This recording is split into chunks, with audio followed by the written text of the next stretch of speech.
ദൈവത്തിന്റെ സ്തോത്രം. ദൈവത്തിന്റെ അതിപരിശുദ്ധമായ നാമം വാഴ്ത്തപ്പെടുമാറാകട്ടെ. ദൈവത്തിന്റെ വചനവുമായി നമുക്ക് വീണ്ടും ആയിരിക്കാൻ ദൈവം തരുന്ന ദൈവത്തിന്റെ വലിയ കൃപകൾക്കായി സ്തുതിക്കുന്നു. 2 കൊരിന്ത്യർ 10-ാം അധ്യായമാണല്ലോ നാം പഠിച്ചുകൊണ്ടിരിക്കുന്നത്. അതിന്റെ 1 മുതൽ 6 വരെയുള്ള വാക്യങ്ങളായിരുന്നു നമ്മൾ കഴിഞ്ഞ ക്ലാസ് വരെ പഠിച്ചത്. പറയേണ്ട കാര്യമില്ലല്ലോ. പൗലോസിനെ ചോദ്യം ചെയ്യുന്നവരോട് അല്ലെങ്കിൽ വിധിക്കുന്നവരോട് പൗലോസിന്റെ മറുപടി ആയിരുന്നു. ആദ്യത്തെ വാക്യത്തിൽ പറയുന്നു, ഞാൻ നിങ്ങളുടെ സമക്ഷത്ത് താഴ്മയുള്ളവനെന്നും അകലത്തിരിക്കെ ധൈര്യപ്പെടുന്നുവെന്ന്. പൗലോസ് ദൂരെ ഇരിക്കുമ്പോൾ ധൈര്യമുള്ളവനും ഒരു സിംഹത്തെ പോലെ ഗർജിക്കാനെന്നും അതുപോലെ തന്നെ അടുത്തിരിക്കുമ്പോൾ ഭീരുവിനെ പോലെ പെരുമാറുന്നു എന്നും ഒരു വിവക്ഷയാണ് അവര് പറഞ്ഞിരിക്കുന്നത്. അപ്പൊ അതുകൊണ്ട് പറയുകയാണ്, ഞാൻ ക്രിസ്തുവിന്റെ സൗന്ദര്യം ഓർപ്പിച്ച് നിങ്ങളോട് പറയുകയാണ് ചെയ്യുന്നത്. അവരെന്താ പറയുന്നത്? പൗലോസ് ജഡത്തെ അനുസരിച്ച്, അല്ലെ പൗലോസും സഹപ്രവർത്തകരും ജഡത്തെ അനുസരിച്ച് നടക്കുന്നു എന്നൊരു എതിർ ആരോപണമാണ് അവരെ ഉന്നയിച്ചത്. എന്നിട്ട് പൗലോസ് പറയുകയാണ്, ഞങ്ങൾ ജഡത്തിൽ സഞ്ചരിക്കുന്നവരാ, ഞങ്ങൾ ജഡത്തിൽ ജീവിക്കുന്നവരാ, പക്ഷെ ഞങ്ങൾ ജഡത്തെ അനുസരിച്ചല്ല നടക്കുന്നത്. നിങ്ങൾ പോരാടുന്ന രീതിയിൽ ഞങ്ങൾ പോരാടുന്നില്ല. ഞങ്ങളുടെ ആയുധങ്ങളെ ജഡീയങ്ങളല്ല, കോട്ടകളെ തകർപ്പാൻ ദൈവത്തിന്റെ ശക്തിയുള്ളവയെ അത്രയെന്ന് പറയുന്നു. അവയാൽ ഞങ്ങൾ സങ്കല്പങ്ങളും ദൈവത്തിന്റെ പരിജ്ഞാനത്തിന് വിരോധമായി പൊങ്ങുന്ന എല്ലാ ഉയർച്ചയും ഇടിച്ചു കളഞ്ഞ് ഏത് വിചാരത്തെയും ക്രിസ്തുവിന്റെ അനുസരണത്താൽ പിടിച്ചടക്കി. നമ്മൾ പറഞ്ഞു കോട്ടകളും ഏതൊക്കെയാ കോട്ടകളെന്നും, നമ്മളെ ദൈവിക പരിജ്ഞാനത്തിന് വിരോധമായി ഉയരുന്ന എല്ലാ സങ്കല്പങ്ങളും വിചാരങ്ങളും ഒക്കെ കോട്ടകളെന്ന് പറയുന്നത്. അപ്പൊ അവിടെ കടന്നുകൂടിയ ദുരുപദേഷ്ടാക്കന്മാർ അവരെ വചനത്തിൽ തെറ്റിക്കുകയാണ് ചെയ്തത്. അവരിൽ നമ്മൾ കോട്ടകൾ മെനയുകയാണ് ചെയ്യുന്നത്. അവർ ക്രിസ്തുവിന്റെ പരിജ്ഞാനത്തിന് വിരോധമായി അവിടെ സങ്കല്പങ്ങളും വിചാരങ്ങളും ഒക്കെ ഉണ്ടാകുവാനായിട്ട് ഇടയായി തീർന്നു. അപ്പൊ അവരോട് പറയാണ്, നിങ്ങളുടെ അനുസരണം തികഞ്ഞു വരുമ്പോൾ നിങ്ങൾ അനുസരിക്കാൻ വേണ്ടിയാ ഞാനിപ്പോ നിങ്ങൾക്ക് ഈ ലെറ്റർ എഴുതുന്നത്. നിങ്ങൾ മാനസാന്തരപ്പെടണം. ഞാൻ ഈ എഴുത്തെഴുതുന്നതിന്റെ ഒക്കെ കാരണം, അല്ലെങ്കിൽ ലേഖനം എഴുതുന്നതിന്റെ ഒക്കെ കാരണം നിങ്ങൾ മാനസാന്തരപ്പെട്ട് തികഞ്ഞു വരണം. അപ്പൊ അവരുടെ അനുസരണം എങ്ങനെ, ഞാൻ കഴിഞ്ഞ ക്ലാസ്സിൽ പറഞ്ഞ്, അവരുടെ അനുസരണക്കേടിനെ അനുസരണത്താൽ ശിക്ഷിക്കണമെന്നാ പറയുന്നത്, അല്ലെ? അനുസരണം ആയി വരണം. അവരെ എല്ലാം അനുസരണക്കേടാ കാണിച്ചുകൊണ്ടിരിക്കുന്നത്. അപ്പം ആ ക്രിസ്തുവിനോടുള്ള അനുസരണത്താൽ ഇതിനെല്ലാം പിടിച്ചടക്കണം. അല്ലെങ്കിൽ നിങ്ങൾ അനുസരിച്ചില്ല എങ്കിൽ, അല്ലെങ്കിൽ നിങ്ങൾ മാനസാന്തരപ്പെട്ടില്ലെങ്കിൽ ഞാൻ ഈ ദൂരെ ഇരുന്ന് നിങ്ങൾക്ക് എഴുതുന്ന രീതിയിൽ തന്നെ ഞാൻ അവിടോട്ട് വരേണ്ടി വരും. വടിയോടുകൂടിയോ ഞാൻ നിങ്ങളുടെ അടുക്കൽ വരുന്നതെന്ന് 1 കൊരിന്ത്യർ 5-ാം അധ്യായത്തിൽ ചോദിക്കുന്നുണ്ട്, അല്ലെ? അപ്പം അങ്ങനെയാണ്. എന്നിട്ട് പൗലോസ് പറയാൻ, നിങ്ങൾ മാനസാന്തരപ്പെടുക. എന്റെ ലെറ്ററിന്റെ ഒരേ ഒരു ലക്ഷ്യമാണ്, നിങ്ങൾ മാനസാന്തരപ്പെടുക. നിങ്ങൾ എങ്ങനെയായിരുന്നുവോ തുടക്കത്തിൽ, അതുപോലെ നിങ്ങൾ ദൈവത്തിങ്കിലേക്ക് മടങ്ങി വരിക. നമ്മൾ 1 കൊരിന്ത്യർ 1-ാം അധ്യായത്തിൽ ഒരു കൃപാവരത്തിലും ഇല്ലാത്തവരായിരുന്നു കൊരിന്ത്യയിലെ ജനങ്ങള്. പക്ഷെ അവരിൽ ചിലർ കള്ള ഉപദേഷ്ടാക്കന്മാരാൽ വശീകരിക്കപ്പെട്ട് വചനത്തിൽ നിന്ന് തെറ്റിപ്പോകുവാനായിട്ട് ഇടയായി തീർന്നു. പൗലോസ് അവരെ രക്ഷയിലേക്ക് നടത്തിയതായി ഇപ്പോൾ പൗലോസിനെയും കുറ്റം പറയുന്ന, പൗലോസിന്റെ അപ്പോസ്തലത്തെ ചോദ്യം ചെയ്യുന്ന അവസ്ഥയിൽ ആയിരിക്കുന്നു. അത് ജഡീകങ്ങളാണ്. ആ ജഡീകമായ ചിന്തയാണ്. അതിനെതിരായി നിങ്ങൾ ക്രിസ്തുവിനോടുള്ള എല്ലാ വിചാരങ്ങളെയും, നമ്മുടെ ക്രിസ്തുവിന്റെ പരിജ്ഞാനത്തിനെതിരായി പൊങ്ങുന്ന എല്ലാ വിചാരങ്ങളെയും ക്രിസ്തുവിനുള്ള അനുസരണത്താൽ പിടിച്ചടക്കണമെന്ന് പറഞ്ഞു. നമ്മുടെ ദൈനംദിന ജീവിതത്തിൽ എങ്ങനെയായിരിക്കണം എന്നൊക്കെ നമ്മൾ കഴിഞ്ഞ ക്ലാസ്സിൽ പഠിച്ചു. ഇനി നമുക്ക് 7-ാമത്തെ വാക്യത്തിലേക്ക് പോകാം. 7-ാമത്തെ വാക്യം ഞാൻ വായിക്കാം. ഓക്കെ, ദൈവം അനുവദിക്കുകയാണെങ്കിൽ ഈ അധ്യായം തീർക്കണമെന്നാണ് ചിന്തിക്കുന്നത്, പക്ഷെ അറിയില്ല. ഓക്കെ, നമുക്ക് പോകാം. 7-ാമത്തെ വാക്യം, നിങ്ങൾ പുറമേ ഉള്ളത് നോക്കുന്നു, താൻ ക്രിസ്തുവിനുള്ളവനെന്ന് ഒരുത്തൻ ഉറച്ചിരിക്കുന്നു എങ്കിൽ അവൻ ക്രിസ്തുവിനുള്ളവൻ എന്ന പോലെ ഞങ്ങളും ക്രിസ്തുവിനുള്ളവർ എന്ന് നിരൂപിക്കട്ടെ. അവരോട് പറയുകയാണ്, നിങ്ങൾ പുറമേ ഉള്ളത് നോക്കുന്നു. ഇംഗ്ലീഷ് ട്രാൻസ്ലേഷൻ ഒരു ക്വസ്റ്റ്യൻ രൂപത്തിലാണ് ചോദിച്ചത്. നിങ്ങൾ പുറമേ ഉള്ളതാണോ നോക്കുന്നത് എന്നാണ് അവിടെ ചോദിക്കുന്നത്. അപ്പം നമ്മൾ നേരത്തെ തന്നെ പഠിച്ചു, 1 കൊരിന്ത്യർ 5-ാം അധ്യായത്തിൽ പറഞ്ഞു, നിങ്ങൾ പുറമേ ഉള്ള നോക്കുന്നത്, നിങ്ങളുടെ ഹൃദയത്തിലല്ല. നിങ്ങൾ ഹൃദയം നോക്കിയിട്ടല്ല നിങ്ങൾ മറ്റുള്ളവരെ വിധിക്കുന്ന, മുഖം നോക്കിയിട്ട് പ്രശംസിക്കുക, മറ്റുള്ളവരെ അങ്ങനെയാണ് നിങ്ങൾ കാണുന്നതെന്ന് പറയുന്നുണ്ട്. അപ്പൊ അവരുടെ ഇടയിലുള്ള ദുരുപദേഷ്ടാക്കന്മാർ നിമിത്തമാണ് അവരിങ്ങനെ ആയിത്തീരാനായിട്ട് കാരണമായി തീർന്നത്. അവരുടെ ഇടയിലുള്ള ദുരുപദേഷ്ടാക്കന്മാർ എങ്ങനെയായിരുന്നു? അവര് മനുഷ്യരെ നമ്മൾ പറയതല്ലോ, കർണരസമാകുമാറ ചക്കരവാക്കും മുഖസ്തുതിയും പറഞ്ഞ് മറ്റുള്ളവരെ സാധുക്കളെ പീഡിപ്പിക്കുന്ന അല്ലെങ്കിൽ വഞ്ചിക്കുന്ന ഒരു അവസ്ഥയിൽ ആയിത്തീർന്നിരിക്കുന്നു. അവരോട് പറയാം, നിങ്ങൾ അങ്ങനെ ആയിത്തീരും. നിങ്ങൾ മുഖം നോക്കിയിട്ടല്ല ചെയ്യേണ്ടത്, ഹൃദയം നോക്കിയിട്ടുള്ളവരാ ഉള്ളതാണ് നിങ്ങൾ ചെയ്യേണ്ടത് എന്ന് പറയുന്നുണ്ട്. അപ്പം പൗലോസിനെ ഇപ്പൊ അവര് നോക്കുകയാണെങ്കിൽ പൗലോസ് ഒരു എന്താ പറയുന്നത്, ഒരു ചെറിയ മനുഷ്യനെ, വാഗ്മി അല്ല, അപ്പൊല്ലോസിനെ പോലെ മറ്റുള്ളവരെ പോലെ വാഗ്മി അല്ല, അങ്ങനെ ഒരു മനുഷ്യനാണ്. അപ്പം പൗലോസിനെ നോക്കിക്കഴിഞ്ഞാൽ ലേഖനങ്ങളൊക്കെ വലിയ വലുതാണ്, വലിയ ഗാംഭീര്യമുള്ളതാണ്, ഊറ്റമുള്ളതാണ്. പക്ഷെ ശരീരസന്നിധിയോ ചെറുതാണെന്ന് അവിടെ പറയുന്നുണ്ട്. അപ്പൊ അവര് പൗലോസിനെ അവിടുത്തെ കള്ള ഉപദേഷ്ടാക്കന്മാര് കാണാൻ നല്ലവരായിരിക്കാം, അവര് വാഗ്മികളായിരിക്കാം, അവര് നല്ലോണം സംസാരിക്കുന്നവരായിരിക്കാം. പക്ഷെ അവരോട് തട്ടിച്ചു നോക്കുമ്പോൾ പൗലോസ് കുറഞ്ഞവനായിട്ടാണ് അവര് കാണുന്നത്. അതുകൊണ്ടാണ് പൗലോസിനെ ഇങ്ങനെ പറയുന്നത്. അപ്പൊ അവരോട് പറയുകയാണ്, നിങ്ങൾ പുറമെയുള്ളത് നോക്കുന്നു.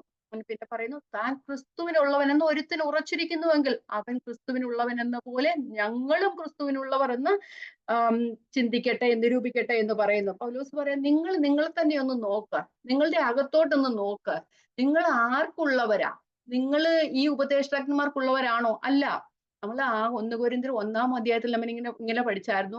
അവരുടെ ഇടയിൽ ഭിന്നത ഉണ്ടെന്ന് പൗലോസോട് പറയുന്നു. നിങ്ങള് പലരും, ചിലർ അപ്പൊല്ലോസിന്റെ പക്ഷക്കാരെന്ന് പറയുന്നു, ചിലർ ക്രിസ്തുവിന്റെ പക്ഷക്കാരെന്ന് പറയുന്നു, ചിലർ കേഫാവിന്റെ പക്ഷക്കാരെന്ന് പറയുന്നു, ചിലർ പൗലോസിന്റെ പക്ഷക്കാരനെന്ന് പറഞ്ഞിരിക്കുക. പക്ഷെ നിങ്ങൾ നോക്ക്, നിങ്ങൾ ആരുടെ പക്ഷക്കാരാ?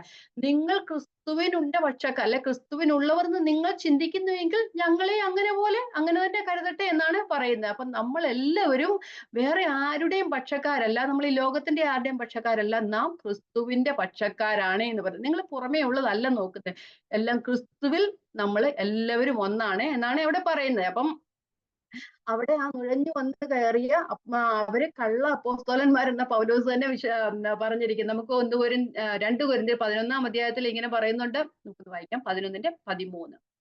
അവര് കള്ള അപ്പോസ്തലന്മാർ, കപട വേലക്കാരാ. വായിക്കാം. ഇങ്ങനെയുള്ളവർ കള്ള അപ്പോസ്തലന്മാർ, കപട വേലക്കാർ, ക്രിസ്തുവിന്റെ അപ്പോസ്തലന്മാരുടെ വേഷം ധരിക്കുന്നവരത്രേ. അത് ആശ്ചര്യമല്ല. സാത്താൻ താനും വെളിച്ച ദൂതന്റെ വേഷം ധരിക്കുന്നുവല്ലോ. ആകയാൽ അവന്റെ ശുശ്രൂഷക്കാർ നീതിയുടെ ശുശ്രൂഷക്കാരുടെ വേഷം ധരിച്ചാൽ അതിശയമല്ല. അവരുടെ അവസാനം അവരുടെ പ്രവൃത്തികൾക്ക് തുല്യമത്രേ. അപ്പം പൗലോസ് പറഞ്ഞതിന്റെ ഒക്കെ അർത്ഥം, നിങ്ങൾ പുറമേ നോക്കിയായി ചിന്തിക്കുന്നതൊക്കെ, നിങ്ങളുടെ ഇടയിൽ വന്ന കള്ള ഉപദേഷ്ടാക്കന്മാർ, അവരെ നോക്കി അല്ല നിങ്ങൾ നോക്കേണ്ടത്, നിങ്ങൾ നോക്കേണ്ട ക്രിസ്തുവിനെ നോക്കിയാണ് പോകേണ്ടത്. നിങ്ങളിൽ തന്നെ ഒന്ന് നോക്ക്, നിങ്ങൾ ആരുടെ പക്ഷക്കാരാണെന്ന്. നമ്മൾ എല്ലാവരും ക്രിസ്തുവിനുള്ളവരാണ്. നിങ്ങൾ ക്രിസ്തുവിനുള്ളവരെന്ന് നിങ്ങൾ ചിന്തിക്കുന്നു എങ്കിൽ ഞങ്ങളും അങ്ങനെയാണ് എന്ന് നിങ്ങൾ നിരൂപിക്കണം. അങ്ങനെയാണ് അവിടെ പറയുന്നത്. അപ്പൊ അതിന്റെ അധ്യായത്തിന്റെ അവസാനം പൗലോസ് പറയുന്നത്, തന്നെത്താൻ പുകഴ്ത്തുന്നവനല്ല, കർത്താവ് പുകഴ്ത്തുന്നതിനത്രേ കൊള്ളാവുന്നവൻ. നമുക്കിനി അടുത്ത വാക്യത്തിലേക്ക് പോകാം. ജസ്റ്റ് പറഞ്ഞു വിട്ടാൽ മതിയല്ലോ ഇത് അധികം. അപ്പൊ ഇവരോട് പറയുന്നത്, നിങ്ങൾ പുറമേ ഉള്ളതാ നോക്കുന്നത്, നിങ്ങൾ പുറമേ ഉള്ളതല്ല നോക്കണ്ട, നിങ്ങൾ നിങ്ങളുടെ അകത്തേക്ക് തന്നെ നോക്കുക. നിങ്ങൾ വിചാരിക്കും നിങ്ങൾ ക്രിസ്തുവിനുള്ളവർ എന്ന്. ക്രിസ്ത്യാനികൾ എന്ന പേരുണ്ട്, പക്ഷെ നമ്മൾ എല്ലാവരും ക്രിസ്തുവിന്റെ പക്ഷക്കാർ തന്നെ ആണ്. ഓക്കെ, 8-ാമത്തെ വാക്യം ഞാൻ വായിക്കാം.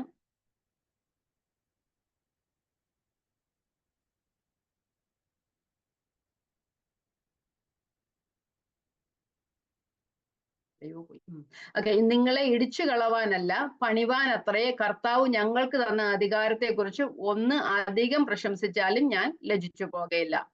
പൗലോസ് അവരോട് പറയാം, ഞങ്ങൾക്ക് ദൈവം ഒരു അധികാരം തന്നിട്ടുണ്ട്. നിങ്ങളെ ഇടിച്ചു കളവാനുള്ള അധികാരമല്ല, പണിവാനുള്ള അധികാരമാണ് ഞങ്ങൾക്ക് തന്നിരിക്കുന്നത്. അപ്പോസ്തലൻ എന്ന് പറഞ്ഞാൽ തന്നെ ദൈവത്താൽ അയക്കപ്പെട്ടവൻ എന്ന, അല്ലേ? ഒരു കാര്യത്തിന് വേണ്ടി, ഒരു പ്രത്യേക ദൗത്യത്തിന് വേണ്ടി ദൈവത്താൽ അയക്കപ്പെട്ടവൻ അപ്പോസ്തലൻ.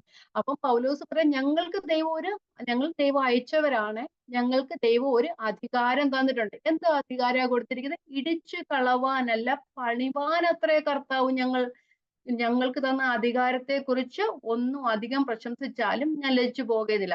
അവരുടെ ഇടയിലെ കള്ള അപ്പോസ്തോലന്മാർ, അല്ലെ കള്ള ഉപദേഷ്ടാക്കന്മാർ പറയുന്നത് അവര് സൂപ്പർ അപ്പോസ്റ്റൽസ് ആണ്, അല്ലെങ്കിൽ അവർ വലിയ മഹാത്മ്യമുള്ള അപ്പോസ്തോലന്മാരാണെന്നൊക്കെയാണ് പറയുന്നത്. അവരെ തട്ടിച്ചു നോക്കുമ്പോൾ പൗലോസിനെ അവര് ഒരു അപ്പോസ്തലനെന്ന് പോലും കണക്കാക്കുന്നില്ല. ആ ചിന്തയിലാണ് പൗലോസ് പറയുന്നത്, എനിക്ക് ദൈവം ഒരു അധികാരം തന്നിട്ടുണ്ട്, അത് ഇടിച്ചു കളവാനല്ല പണിവാനുള്ള അധികാരമാണ്. ആ അധികാരത്തെ കുറിച്ച് ഞാൻ പ്രശംസിച്ചാലും അധികം ലജ്ജിച്ചു പോകുകയില്ല. കാരണം എനിക്കത് ദൈവം തന്നിരിക്കുന്നതാണ്. നിങ്ങൾക്ക് തന്നെ അറിയാം. ഞാൻ നിങ്ങളുടെ ഇടയിൽ വന്ന് നിങ്ങളോട് സുവിശേഷം അറിയിച്ചത് കൊണ്ടാണ് നിങ്ങൾ ഒരു ക്രിസ്ത്യാനികളായി തീർന്നത്, അല്ലെ വിശ്വാസികളായി തീർന്ന ഒരു സഭ അവിടെ രൂപപ്പെടുവാനായിട്ടും കാരണമായി തീരുന്നത്. അപ്പൊ നിങ്ങളെ കാണുന്നവർക്കറിയാം ഞാൻ അവിടെ എന്ത് വേലയാണ് അല്ലെങ്കിൽ എന്ത് ശുശ്രൂഷയാണ് ചെയ്തിരിക്കുന്നതെന്നറിയാം. നമ്മള് 2 Corinthians 13:10 വായിച്ചാലും പൗലോസ് അപ്പോസ്തലൻ ഇത് തന്നെയാണ് പറയുന്നത്. 13:10 ഞാനൊന്ന് വായിച്ചു വിടാം. അത് നിമിത്തം ഞാൻ വന്നെത്തിയാൽ ഇടിച്ചു കളവാനല്ല, പണിവാനത്രേ കർത്താവ് തന്ന അധികാരത്തിന് തക്കവണ്ണം ഖണ്ഡിതം പ്രയോഗിക്കാതിരിക്കേണ്ടതിന് ദൂരത്തുനിന്ന് നിങ്ങൾക്ക് ഇത് എഴുതുന്നത്. എനിക്ക് അവരുടെ ഇടയിലുള്ള അപ്പോസ്തലന്മാര് അവരെന്തുവാ ചെയ്യുന്നത്? അവര് ആ ഒരു സഭ ഇടിച്ചു കളയുന്ന പരിപാടിയാണ്, അല്ലെ? ശുശ്രൂഷയാണ് ചെയ്തത്. ശുശ്രൂഷ എന്ന് പറയാൻ പോലും ഒക്കില്ല ഉള്ള പണികളാണ് അവര്, ചില പ്രവൃത്തികളാണ് അവര് ചെയ്യുന്നത്. കാരണം വശീകരണ വാക്കും കണ്ണരസമാറും 6 വാക്കുകളൊക്കെ പറഞ്ഞ് സാധുക്കളുടെ ഹൃദയങ്ങളെ വഞ്ചിച്ച് കളയുകയാണ് ചെയ്യുന്നത്. ഉപദേശത്തിൽ നിന്ന്, ക്രിസ്തുവിന്റെ ഉപദേശത്തിൽ നിന്ന് അവരെ തെറ്റിച്ച് കളയുന്നതായ എല്ലാ കാര്യങ്ങളും പ്രയോഗിക്കുകയും, നമ്മൾ കഴിഞ്ഞ ക്ലാസ്സിലൊക്കെ പറഞ്ഞ സാത്താന്റെ ഒളിത്താവളങ്ങൾ, ആ ഒരു അവിടുത്തെ ഉപദേഷ്ടാക്കന്മാര് സാത്താന്റെ ഒളിത്താവളങ്ങളായി തീരുകയാണ് ചെയ്യുന്നത്. അവരിലൂടെ ദുരുപദേശം പരന്ന് ജനത്തെ വഞ്ചിച്ചു കളയുകയാണ് ചെയ്യുന്നത്. അപ്പം പൗലോസ് പറയുക, നിങ്ങളെ അവരെ പോലെ ഞാൻ ചെയ്യുന്നില്ല. അവര് നിങ്ങളെ ഇടിച്ചു കളയുന്നവരാണ്, ഞാൻ നിങ്ങളെ പണിയുവാനായിട്ട് ആഗ്രഹിക്കുന്നത് എന്ന് പറയുന്നു. ഇംഗ്ലീഷിൽ പറയുന്ന എഡിഫിക്കേഷൻ എന്നാ പറയുന്നത്. അവര് ഇടിച്ചു കളയുകയാണ്, ഞാൻ പണിയുകയാണ് ചെയ്യുന്നത്. എന്തുവാ പണിയുന്നതിന്റെ ലക്ഷണം? കാരണം പണിയുക എന്നല്ല, എഡിഫിക്കേഷൻ എന്ന് പറഞ്ഞാൽ എന്നാൽ നമ്മളെ വിശ്വാസികളെ ആ ദൈവത്തിന്റെ പരിജ്ഞാനത്തിലേക്ക് ഉയർത്തുക, അല്ലെങ്കിൽ ക്രിസ്തു എന്ന തലയോളം വളരുക, ആ ഒരു രീതിയിലായിത്തീരണം. നമ്മുടെ അതിവിശുദ്ധ വിശ്വാസത്തെ വർദ്ധിപ്പിക്കുന്നതായ കാര്യങ്ങൾ പറഞ്ഞു കൊടുക്കുക, അതാണ് ചെയ്യുന്നത്. പൗലോസ് നമുക്കറിയാം, താൻ 3 മിഷണറി യാത്രകൾ ചെയ്തിട്ടുണ്ടായിരുന്നു. താൻ ആദ്യം പോയ സ്ഥലങ്ങളിലൊക്കെ പിന്നെയും പിന്നെയും പോയി സഹോദരന്മാരെ ഉറപ്പിക്കുകയാണെന്നാ പറഞ്ഞത്, അല്ലേ? നമ്മൾ വായിക്കുന്നത്. നമുക്ക് ഇന്നത്തെ കാലത്ത് വചനമൊക്കെ നമുക്ക് ഇഷ്ടംപോലെ വചനങ്ങൾ നിന്നൊക്കെ അവൈലബിൾ ആണ്. ഏത് ട്രാൻസ്ലേഷൻ വേണം, ഇംഗ്ലീഷ് വേണോ, മലയാളം വേണോ, ഹിന്ദി വേണോ, നമുക്ക് അറിയാവുന്ന ഭാഷകളിലൊക്കെ നമുക്ക് അത് അവൈലബിൾ ആണ്. അന്നത്തെ കാലത്ത് എഴുതപ്പെട്ട വചനങ്ങൾ അവർക്ക് ഇല്ലായിരുന്നു. അതുകൊണ്ട് അന്നത്തെ കാലത്തെല്ലാം ഇവർ പോയി എത്ര ദുഃഖപ്പെട്ട അവർ പോയിരുന്നത്. അന്ന് ഇതുപോലുള്ള നമ്മുടെ സഞ്ചാര മാർഗങ്ങളൊന്നും ഇല്ലായിരുന്നു. അപ്പം കപ്പൽ യാത്ര ചെയ്തും നടന്നും ഒക്കെയാണ് അവര് സുവിശേഷം അറിയിച്ചത്. അത്രത്തോളം കഷ്ടപ്പെട്ട് പല സ്ഥലങ്ങളിലും പൗലോസ് പോയ സ്ഥലങ്ങളിലൊക്കെ പിന്നെയും പിന്നെയും പോയി അവരെ ഉറപ്പിക്കുകയാണ് ചെയ്തത്. അപ്പൊ ആ പൗലോസിന് ദൈവം കൊടുത്തിരിക്കുന്ന അധികാരമാണ്. ഞങ്ങൾക്ക് ഇടിച്ചു കളവാനുള്ള അധികാരമല്ല ഞങ്ങൾക്ക് തന്നിരിക്കുന്നത്, നിങ്ങളെ പണിയുവാനുള്ള അധികാരമാണ് ഞാൻ തന്നിരിക്കുന്നത്. അതുകൊണ്ട് ഞാൻ ഇനി ആ അധികാരത്തെ കുറിച്ച് ഞാൻ പ്രശംസിച്ചാലും ഞാൻ ലജ്ജിച്ചു പോകല്ല. കാരണം എനിക്ക് ദൈവം തന്ന അധികാരമാണ് എന്നാണ് പറയുന്നത്. പൗലോസ് പറയുന്നത്, ഞാൻ എന്നെ കുറിച്ച് പ്രശംസിക്കാനൊന്നും ഞാൻ ആഗ്രഹിക്കുന്നില്ല, പക്ഷെ നിർബന്ധത്താൽ ചെയ്യുകയാണ്. കാരണം കൊരിന്ത്യർ ഇങ്ങനെയൊക്കെ പൗലോസിനെതിരെ പറയുമ്പോഴേ അവരെ വീണ്ടും ദൈവത്തിങ്കിലേക്ക് കൊണ്ടുവരണം. കാരണം ഒരു ദൈവ മനുഷ്യനെ, അല്ലെ അവരെ രക്ഷയിലേക്ക് നടത്തിയ ഒരു ദൈവ മനുഷ്യനെ കുറ്റം പറയുക എന്ന് പറയുന്നത്, അല്ലെങ്കിൽ അവരെ വിധിക്കുക എന്ന് പറയുന്നത്, അത് ദൈവികമായ കാര്യമല്ല. അത് വെറും പൈശാചികമാണ്, അല്ലെ ജഡീകമാണ്. ജഡീകങ്ങളെല്ലാം പൈശാചികങ്ങൾ തന്നെയാ. അപ്പൊ അതൊന്നും ആ ക്രിസ്തുവിന്റെ ആ പരിജ്ഞാനത്തിന് ഉചിതമായ കാര്യങ്ങളല്ല. അവരെ വീണ്ടും ദൈവത്തിങ്കിലേക്ക് ഒരു കൃപാവരത്തിലും കുറവില്ലാത്തവരായിരുന്ന കൊരിന്തിലെ സഭ, എല്ലാവരുമല്ല, ഒരു ചെറിയ വിഭാഗം ദൈവത്തിന്റെ പരിജ്ഞാനത്തിന് വിരോധമായി പോകുന്ന ഒരു അവസ്ഥയിലായിട്ട് ആയിത്തീരുക. പൗലോസ് അപ്പോസ്തലൻ വീണ്ടും വീണ്ടും ലെറ്റർ എഴുതി അവരെ ഒരു മാനസാന്തരത്തിലേക്ക് നയിപ്പാനുള്ള കാര്യങ്ങളാണ് ചെയ്യുന്നത്. അപ്പം പറയുകയാണ്, ഞാൻ ഇനി അങ്ങനെ ഞാൻ എന്നിൽ തന്നെ പ്രശംസിപ്പാൻ ഞാൻ ആഗ്രഹിക്കുന്നില്ല. ഞാൻ പ്രശംസിച്ചാൽ തന്നെ അത് അധികമാകുകയില്ല. കാരണം നിങ്ങളെ ഇടിച്ചു കളവാനല്ല ദൈവം എനിക്ക് അധികാരം തന്നിരിക്കുന്നത്, നിങ്ങളെ പണിയാനാണ്. ആ ക്രിസ്തുവിന്റെ പരിജ്ഞാനത്തിലേക്ക് നിങ്ങൾ ഉയരണം, വചനത്തിൽ ബലപ്പെടണം, വിശ്വാസത്തിൽ വർദ്ധിക്കണം. ദൈവം നമുക്ക് വേണ്ടി വെച്ചിരിക്കുന്ന ആ ഒരു നീതിയുടെ കിരീടം പ്രാപിക്കണം. നമ്മൾ 1 കൊരിന്ത്യർ 1-ാം ഇങ്ങനെ പറയുന്നുണ്ട്, നിങ്ങൾ ആ ദൈവത്താൽ സ്നേഹിക്കപ്പെട്ടവരാണ്, നിങ്ങളെ ആ ക്രിസ്തുവിന്റെ കൂട്ടായ്മയിലേക്ക് വിളിച്ച ദൈവം വിശ്വസ്തനാണ്, നിങ്ങൾ ആ ക്രിസ്തുവിന്റെ പ്രത്യക്ഷതയ്ക്ക് കാത്തിരിക്കുന്നവരാണെന്നൊക്കെ പറയുന്നുണ്ട്. അങ്ങനെ കാത്തിരുന്നവരാണ് വചനത്തിൽ നിന്നും തെറ്റി മാറി അവരുടെ ഇടയിൽ വന്ന ദുരുപദേഷ്ടാക്കന്മാരുടെ വാക്കുകൾ കേട്ടിട്ട് പൗലോസിനെ എതിർക്കുന്നത്. എതിർക്കുന്നെന്ന് പറഞ്ഞാൽ തന്നെ അവിടെ ഒരു വിപരീത ശക്തിയാണ് അവിടെ വ്യാപരിക്കുന്നത്.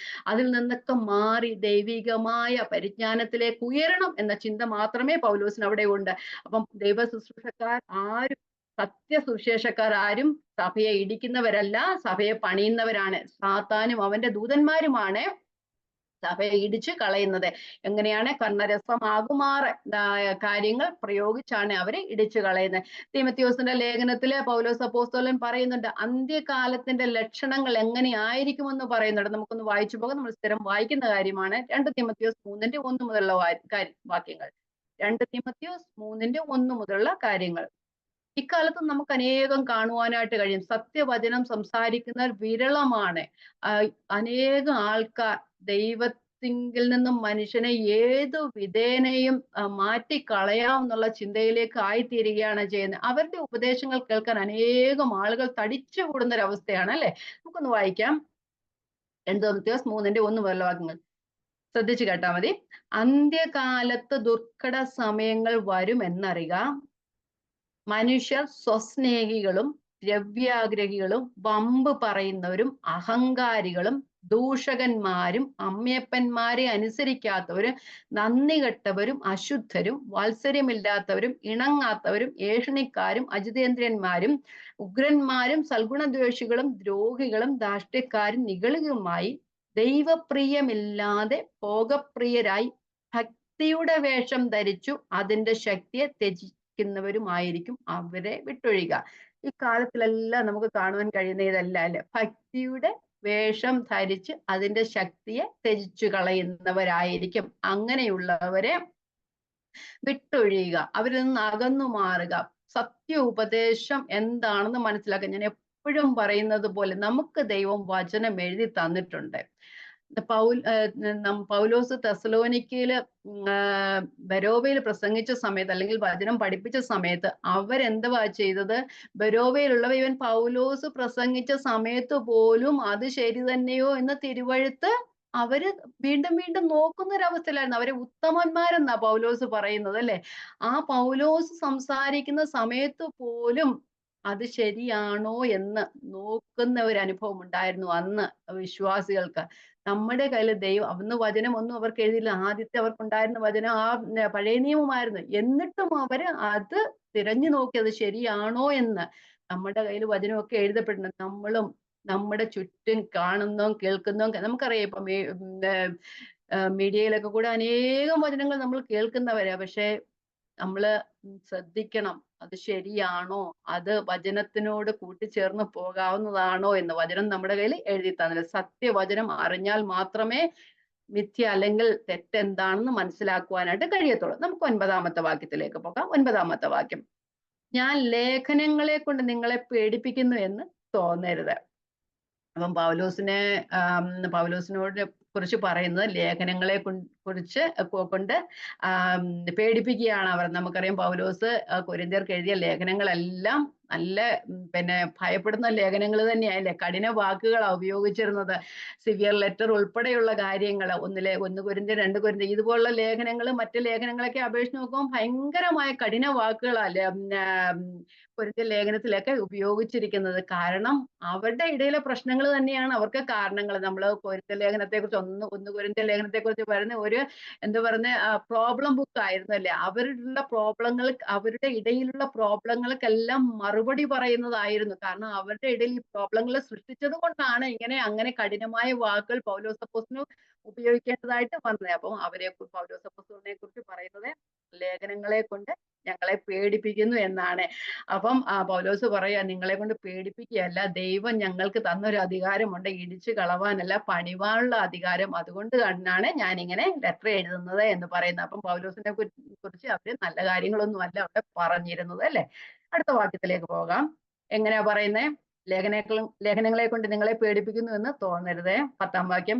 അവന്റെ ലേഖനങ്ങൾ ഘനവും മൂറ്റവും ഉള്ളവ തന്നെ, ശരീര സന്നിധിയോ ബലഹീനവും വാക്ക് നിന്ദയും അത്രേ എന്ന് ചിലർ പറയുന്നുവല്ലോ. ഈ പൗലോസ് ഓൾറെഡി 2 പ്രാവശ്യം പോയെന്ന് നമുക്കറിയാം അല്ലേ. അവിടെ പൗലോസിനെ കണ്ടവരായി പറയുന്നത്. അവിടെ പിന്നെ വന്ന പൗലോസിനെ കണ്ടു. പൗലോസ് 1.5 വർഷക്കാലം അവിടെ സുവിശേഷം അറിയിച്ചു അല്ലേ? അത്രത്തോളം പൗലോസ് അവരോട് കൂടെ ഇരുന്നിട്ടും പൗലോസിനെ എത്ര നിന്ദ്യമായിട്ടാ അവര് വിമർശിക്കുന്നത്. അവന്റെ ലേഖനങ്ങൾ ഘനവും ഊറ്റവും ഉള്ളത് തന്നെ. ശരീരസന്നിധിയോ ബലഹീനവും വാക്കും നിന്ദ്യവും അത്രേ എന്ന് പറയുന്നത്. കാരണം ആ ഒരു പൗലോസ് ഓൾറെഡി ചെറിയ മനുഷ്യനാണ്. പക്ഷെ വാക്ക് പോലും നിന്ദ്യമാണ്. ആ കാണുന്നത് തന്നെ അറപ്പാണ് എന്നുള്ള രീതിയിലാണ് അവര് പറയുന്നത്. പക്ഷെ നമ്മള് ഗലാത്യ സഭകളില് പൗലോസ് പറഞ്ഞു, പൗലോസിന് ഒരു പ്രശ്നം വന്നപ്പോൾ ഗലാത്യ സഭയിലെ പൗലോസ് ആയിരുന്ന സമയത്ത് ഗലാത്യർ എങ്ങനെയാ പൗലോസിനെ കണ്ടത് നമുക്കൊന്ന് നോക്കാം. അത് ക്രിസ്തുവിന്റെ സ്നേഹത്തോട് കാണുന്നതുകൊണ്ടാ. ഇവിടെ ക്രിസ്തുവിന്റെ സ്നേഹത്തെക്കാൾ അധികമായിട്ട് ഗലാത്യ ലേഖനം 4:13 ഇവിടെ ക്രിസ്തുവിന്റെ സ്നേഹത്തിനേക്കാളും അധികമായിട്ട് ആ കള്ള ഉപദേഷ്ടാക്കന്മാർ അവരുടെ ഹൃദയങ്ങളെ വശീകരിച്ചു കളഞ്ഞു. അതുകൊണ്ടാണ് ഇങ്ങനെയൊക്കെ പറയുന്നത്. ഗലാത്യ ലേഖനം വായിക്കാം 4:13-14. ഞാൻ ശരീരത്തിലെ ബലഹീനത നിമിത്തം ഒന്നാമത് നിങ്ങളോട് സുവിശേഷം അറിയിപ്പാൻ സംഗതി വന്നു നിങ്ങൾ അറിയുന്നുവല്ലോ. എന്റെ ശരീര സംബന്ധമായി നിങ്ങൾക്കുണ്ടായ പരീക്ഷ നിമിത്തം നിങ്ങൾ നിന്നയോ വെറുപ്പോ കാണിക്കാതെ ദൈവദൂതനെ പോലെ ക്രിസ്തുവേശുവിനെ പോലെ എന്നെ കൈക്കൊള്ളുകയത്രേ ചെയ്തത്.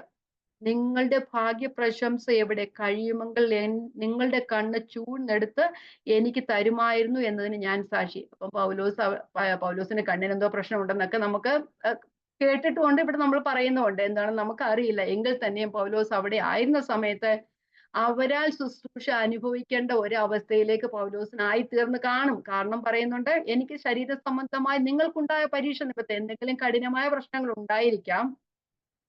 ആ സമയത്ത് നിന്ദയോ വെറുപ്പോ നിന്ദയും വെറുപ്പോ ഉണ്ടാകേണ്ട അവസ്ഥകളായിരിക്കാം.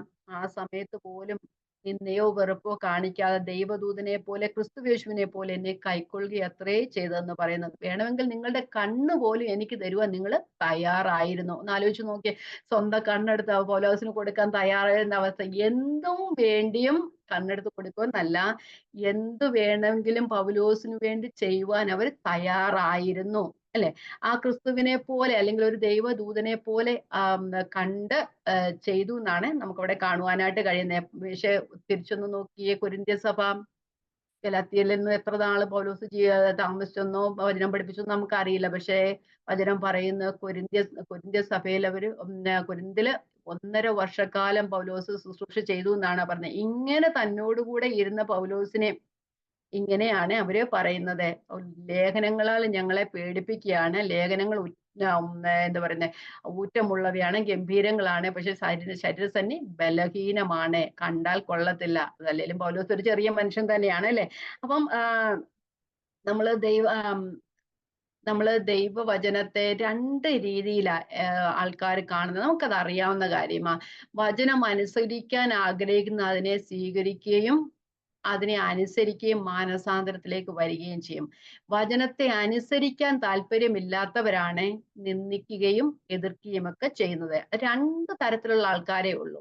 ഒന്ന്, അനുസരിക്കുന്നവര് അതിനെ കംപ്ലീറ്റ്ലി അക്സെപ്റ്റ് ചെയ്യുകയും ചെയ്യും, അതിന്റെ മാനസാന്തരത്തിലേക്ക് വരികയും ചെയ്യും. അനുസരിക്കാൻ താല്പര്യമില്ലാത്തവരാണ് നിന്ദിക്കുകയും ചെയ്യുന്നത്. നമുക്കറിയാം, എന്ത് കാര്യത്തിന് എത്ര നല്ല കാര്യമാണെങ്കിലും അതിനിലും എങ്ങനെയാണെങ്കിലും 10 പേരിൽ 2 പേര് കുറ്റം പറയാതിരിക്കില്ല അല്ലേ? അത് ലോകത്തിന്റെ ആ ഒരു സിസ്റ്റമാണ് അത്. അതങ്ങനെ ആക്കി വെച്ചിരിക്കുകയാണ്. പക്ഷെ എല്ലാം നന്നായി സംസാരിക്കുന്ന അപ്പോസ്തലനെ പോലും ഇങ്ങനെ കുറ്റം പറയുന്ന, അതും ഒരു പിതാവിനെ പോലെ അവരെ സ്നേഹിച്ച പൗലോസ് അപ്പോസ്തലനെ കുറ്റം പറയുന്ന അവസ്ഥയാണ് ആയിരിക്കുന്നത്. പൗലോസ് അപ്പോസ്തലന്റെ ലേഖനത്തെ കുറിച്ച് പത്രോസ് അപ്പോസ്തലൻ പറയുന്നത് നമുക്കൊന്ന് വായിച്ചു നോക്കാം. 2 പത്രോസ് 3:15 വാക്യം, 15ഉം 16. 2 പത്രോസ് 3:15. അങ്ങനെ തന്നെ നമ്മുടെ പ്രിയ സഹോദരനായ പൗലോസും തനിക്കു ലഭിച്ച ജ്ഞാനത്തിന് തക്കവണ്ണം നിങ്ങൾക്ക് ഇതിനെക്കുറിച്ച് സംസാരിക്കുന്ന സകല ലേഖനങ്ങളിലും എഴുതിയിട്ടുണ്ടല്ലോ. അവയെ ഗ്രഹിപ്പാൻ പ്രയാസമുള്ള ചിലതുണ്ട്. അറിവില്ലാത്തവരും അസ്ഥിരവുമായവർ ശേഷം തിരുവെഴുത്തുകളെ പോലെ അതും തങ്ങളുടെ നാശത്തിനായി കൂട്ടിക്കളയുന്നു. അപ്പൊ എത്ര ദൈവവചനമാണെങ്കിലും അവരിൽ ചിലർ അത് തങ്ങളുടെ നാശത്തിനായി കൂട്ടിക്കളയുകയാണ് ചെയ്യുന്നത്. കാരണം അനുസരിപ്പാൻ യാതൊരു താല്പര്യവുമില്ലാത്തവർ, ദൈവത്തിങ്കിലേക്ക് തിരിഞ്ഞു വരുവാനായിട്ട് ആഗ്രഹമില്ലാത്തവർ, ക്രിസ്തുവിന്റെ ആത്മാവില്ലാത്തവർ, എല്ലാത്തിനെയും തങ്ങൾക്ക് ആ ദൈവവചനത്തെ കൂട്ടിക്കളയാനായിട്ട് ആഗ്രഹിക്കുകയാണ് ചെയ്യുന്നത്. നമ്മള് ഒരു വചനം നമ്മൾ എടുത്ത് ഏതെങ്കിലും ഒരു വചനം 10 പേരുടെ കയ്യിൽ കൊടുത്താൽ 10 പേരും പല രീതിയിലായിരിക്കും അതിനെ ഒന്ന് വിശദീകരിക്കുന്നത് അല്ലേ? എനിവേ നമുക്ക് പൗലോസ് എന്നിട്ട് പത്രോസ് അപ്പോസ്തലൻ പറഞ്ഞ് അവസാനിപ്പിക്കുകയാണ് ചെയ്യുന്നത്. നിങ്ങള് രക്ഷയ്ക്കായി വളരുവിൻ, അല്ല നിങ്ങൾ ആ ക്രിസ്തുവിന്റെ പരിജ്ഞാനത്തിൽ വളരുവിൻ എന്ന് പറയും. നമുക്ക് വായിക്കാം 17ഉം 18ഉം വാക്യങ്ങൾ. എന്നാൽ പ്രിയമുള്ളവരെ, നിങ്ങൾ മുൻകൂട്ടി അറിഞ്ഞിരിക്കൊണ്ട് അധർമ്മികളുടെ വഞ്ചനയിൽ കുടുങ്ങി സ്ഥിരത വിട്ട് വീണു പോകാതിരിപ്പാൻ സൂക്ഷിച്ചുകൊള്ളുവിൻ. കൃപയിലും നമ്മുടെ കർത്താവും രക്ഷിതാവുമായ യേശു ക്രിസ്തുവിന്റെ പരിജ്ഞാനത്തിലും വളരുവിൻ. അപ്പം പരിജ്ഞാനത്തിൽ വളരാൻ, ക്രിസ്തുവിന്റെ പരിജ്ഞാനത്തിൽ വളർന്നാൽ മാത്രമേ നമുക്ക് ദൈവം നമ്മെ കുറിച്ച് ആഗ്രഹിക്കുന്ന രീതിയിലേക്ക് ആയിത്തീരുവാനായിട്ട് കഴിയത്തുള്ളൂ. അപ്പൊ ഈ കൊരിന്തിയിൽ ഉണ്ടായിരുന്ന കള്ള അപ്പോസ്തലന്മാർ അല്ലെങ്കിൽ കള്ള ഉപദേഷ്ടാക്കന്മാർ കൊരിന്ത്യരെ ചതിച്ചു കളയുകയും അവരുടെ മനസ്സിലേക്ക് വേണ്ടാത്ത കാര്യങ്ങളെ കുത്തിക്കയറ്റുകയും ചെയ്തതുകൊണ്ട് പൗലോസിനെ പോലും എതിർക്കുന്ന ഒരവസ്ഥയിലേക്ക് അവരായിത്തീരുകയാണ് ചെയ്യുന്നത്. അവരോട് പറയുകയാണ്, നിങ്ങള് അതിലൊന്നും കുടുങ്ങി പോകരുത്. അതുകൊണ്ട് നിങ്ങൾ മാനസാന്തരത്തേക്ക് വരിക. ഇടിച്ചു കളവാനല്ല, പണിവാനാണ് ദൈവം ഞങ്ങൾക്ക് അധികാരം തന്നിരിക്കുന്നത്. ആ ഒരു അധികാരം ഉപയോഗിച്ച് തന്നെ ഞാൻ നിങ്ങൾക്ക് എഴുതുകയാണ്. നിങ്ങൾ തിരിച്ചു വരിക. നിങ്ങൾ ഏത് സ്ഥിതിയിലായിരുന്നു അതുപോലെ നിങ്ങൾ തിരിച്ചു വരിക. അപ്പൊ നമ്മളും അതുപോലെ തന്നെ ചെയ്യണം. നമ്മളും എല്ലാം ദൈവവചനത്തിന് അനുസൃതമായി വളരണം അല്ലെ? അതാ നമ്മൾ ഓരോ ദിവസവും കൊരിന്ത്യരെ കുറിച്ച് നമ്മൾ പഠിക്കുന്നതാണെങ്കിലും ഇതെല്ലാം നമ്മുടെ ജീവിതത്തിലും ആപ്ലിക്കബിൾ ആണ്. അത് നമ്മള് ആ ഒരു ദൈവിക പരിജ്ഞാനത്തിൽ വന്നാൽ മാത്രമേ ആ ക്രിസ്തുവിന്റെ പരിജ്ഞാനത്തിന് വിരോധമായി വരുന്ന എല്ലാ കാര്യങ്ങളും നമുക്ക് മനസ്സിലാക്കുവാനായിട്ട് കഴിയത്തുള്ളൂ. ഓക്കെ, അടുത്ത ആ വാക്യം ഞാൻ ഒന്നുകൂടെ വായിച്ചിട്ട് നമുക്ക് മുമ്പോട്ട് പോകാം. പറയുന്നു, ഞാൻ ലേഖനങ്ങളെ കൊണ്ട് നിങ്ങളെ പേടിപ്പിക്കുന്നു എന്ന് തോന്നരുത്. അവന്റെ ലേഖനങ്ങൾ ഘനവും മുറ്റവും ഉള്ളതിന് ശരീരസന്നിധിയോ ബലഹീനവും വാക്കുനിന്ദയോ മാത്രമേ എന്ന് ചിലർ പറയുന്നുവല്ലോ. പൗലോസിനെ കുറിച്ച് കുറ്റം പറയുന്നവര്. 11ാമത്തെ വാക്യം. അകലെ ഇരിക്കുമ്പോൾ ഞങ്ങൾ ലേഖനങ്ങളാൽ വാക്കിൽ എങ്ങനെയുള്ളവരോ അരികത്തിരിക്കുമ്പോൾ പ്രവൃത്തിയിലും അങ്ങനെയുള്ളവർ തന്നെ എന്ന് അങ്ങനത്തവൻ നിരൂപിക്കട്ടെ. പൗലോസിനെ കുറിച്ച് നേരത്തെ നമ്മള് 2 കൊരിന്ത്യർ 2-ാം അധ്യായങ്ങളിലൊക്കെ പറഞ്ഞത് എങ്ങനെയായിരുന്നു അവര് പറഞ്ഞിരുന്നത്? പൗലോസ് ഉവ്വ് എന്ന് പറഞ്ഞാൽ അതിന് ഇല്ല എന്നും, ഇല്ല എന്ന് പറഞ്ഞാൽ ഉവ്വ് എന്നാണെന്നല്ലേ പറഞ്ഞത്. അത് തന്നെയാണ് ഇവർ ഇപ്പോഴും പറയുന്നത്. പറയുകയാണ്, ഞാൻ അകലത്തിരിക്കുമ്പോൾ ലേഖനങ്ങളെ കൊണ്ട് വാക്കിൽ എങ്ങനെയുള്ളവരോ അരികത്തിരിക്കുമ്പോൾ പ്രവൃത്തിയും അങ്ങനെയുള്ളവൻ തന്നെ എന്ന് പറയട്ടെ. പറയുന്നു, അകലത്തിരിക്കുമ്പോൾ ആദ്യം വാക്യം എന്തുവായിരുന്നു? നിങ്ങളുടെ സമക്ഷത്ത് താഴ്മയുള്ളവനെന്നും അകലത്തിരിക്കുമ്പോൾ ധൈര്യമുള്ളവനെന്നും പറയുന്ന പൗലോസില്ല. അവരങ്ങനെയാണ് പൗലോസിനെ കുറിച്ച് പറയുന്നത്. അവരുടെ അടുത്ത് വരുമ്പോൾ താഴ്മ നടിക്കുകയും ദൂരത്തിരിക്കുമ്പോൾ ഗർജിക്കുകയും ചെയ്യുന്ന പൗലോസ് അല്ലെ? അങ്ങനെയല്ല. ഞങ്ങൾക്ക് 2 സ്വഭാവമില്ല, ഞങ്ങൾക്ക് ഒരു സ്വഭാവം മാത്രമേ ഉള്ളൂ അല്ലെ? അതുകൊണ്ട് പൗലോസ് പറയാ, ഞങ്ങള് അകലത്തിരിക്കുമ്പോൾ തന്നെ സ്വഭാവമുള്ളവരാണ്, അടുത്തിരിക്കുമ്പോഴും ഒരേ സ്വഭാവം മാത്രമേ ഉള്ളൂ. നിങ്ങളുടെ ഇടയിൽ വന്നു കഴിഞ്ഞാൽ താഴ്മ കാണിക്കുന്ന സ്വഭാവമൊന്നും അല്ല. ഇനി അവരോട് അല്ലാതെ നമുക്ക് വേറൊരു രീതിയിൽ പറഞ്ഞാൽ ഇതൊരു വാണിംഗ് ആണെന്ന് പോലും നമുക്ക് പറയാനായിട്ട് കഴിയും. അവരോട് പറയുകയാണ്, ഞങ്ങൾ ദൂരെ ഇരുന്ന് സംസാരിക്കുന്ന രീതിയിൽ തന്നെയാണ് ഞങ്ങൾ അടുത്ത് വന്നാലും ഞാൻ ഇനി 1 കൊരിന്ത്യർ 5-ാം അധ്യായത്തിൽ പറയുന്ന പോലെ ഞാൻ ഇനി നിങ്ങളുടെ അടുക്കൽ വരുന്ന വഴിയോട് കൂടിയോ വരേണ്ടതെന്ന് ചോദിക്കുന്നുണ്ട്. നിങ്ങൾ മാനസാന്തരപ്പെട്ടില്ല എങ്കിൽ ഞാൻ കർശനമായ നടപടി എടുക്കേണ്ടി വരും എന്ന് പറയുന്നുണ്ട്. നമുക്ക് 2 കൊരിന്ത്യർ 13:2 ഇങ്ങനെ തന്നെ പറയുന്നുണ്ട്. നമുക്കൊന്ന് വായിക്കാം. 2 കൊരിന്ത്യർ 13:2. ഞാൻ 2-ാം പ്രാവശ്യം നിങ്ങളുടെ ഇടയിൽ ഇരുന്നപ്പോൾ ഞാൻ വീണ്ടും വന്നാൽ ക്ഷമിക്കില്ല എന്ന് പറഞ്ഞതുപോലെ ഞാൻ ഇപ്പോൾ ദൂരത്തിരുന്നു കൊണ്ട് ആ പാപം ചെയ്തവരോടും മറ്റുള്ളവരോടും കൂടി പറയുന്നു. പൗലോസ് ഓൾറെഡി 2 പ്രാവശ്യം പോയിട്ടുണ്ട്. ആദ്യം സഭ സ്ഥാപിച്ച സമയത്ത് പോയി, പിന്നെ 2ാമത് പോയത് എപ്പോഴാ? 1 കൊരിന്ത്യർ 2 കൊരിന്ത്യർ എഴുതുന്നതിന്റെ ഇടയിലുള്ള സമയത്താണ് പൗലോസ് അപ്പോസ്തലൻ പോയിരുന്നത്. അപ്പൊ 2ാമത് പോയപ്പോൾ അവിടെ ഒരു പ്രശ്നം ഉണ്ടായത് കൊണ്ടാണ് വീണ്ടും പോകാതെ ഈ ലെറ്റർ താൻ എഴുതുന്നത്. അപ്പം പറയുകയാണ്, ദൂരത്തിരുന്ന് ഞാൻ എഴുതുകയാണ്, പക്ഷെ നിങ്ങൾ മാനസാന്തരപ്പെട്ടില്ലെങ്കിൽ ഞാൻ നിങ്ങളുടെ അടുത്ത് വരുമ്പോൾ കഠിനമായ ശിക്ഷണ നടപടി എടുക്കേണ്ടി വരും എന്ന് പറയുന്നു. 13:5 ഇങ്ങനെ പറയുന്നു, നിങ്ങൾ വിശ്വാസത്തിൽ ഇരിക്കുന്നുവെന്ന് നിങ്ങളെ തന്നെ ശോധന ചെയ്യുവീൻ എന്ന് പറയുന്നുണ്ട്. നിങ്ങൾ വിശ്വാസത്തിലുള്ളവരാണെങ്കിൽ നിങ്ങൾ ഇങ്ങനെ പ്രവർത്തിക്കുകയില്ല. ക്രിസ്തുവിന്റെ പരിജ്ഞാനത്തിന് എതിരായി വരുന്ന വിചാരങ്ങളൊക്കെയാണ് ഇത്. നിങ്ങൾ അങ്ങനെ പ്രവർത്തിക്കില്ല. നിങ്ങൾ ക്രിസ്തുവിന്റെ പരിജ്ഞാനത്തിൽ വളരുക. 12ാമത്തെ വാക്യം. ഓക്കെ, നമ്മൾ വായിച്ച അകലത്തിരിക്കുമ്പോൾ ഞങ്ങൾ ലേഖനങ്ങളെ വാക്കിൽ എങ്ങനെയുള്ളവരോ അകലത്തിരിക്കുമ്പോൾ പ്രവൃത്തിയിലും അങ്ങനെയുള്ളവർ തന്നെ എന്ന് നിങ്ങൾ മാനസാന്തരപ്പെടുക. ഞങ്ങൾ ദൂരെ ഇരുന്നാലും അകലത്തിരുന്നാലും ഒരേ സ്വഭാവമുള്ളവരാണ്. ഞങ്ങൾക്ക് 2 സ്വഭാവം ഇല്ല. 12.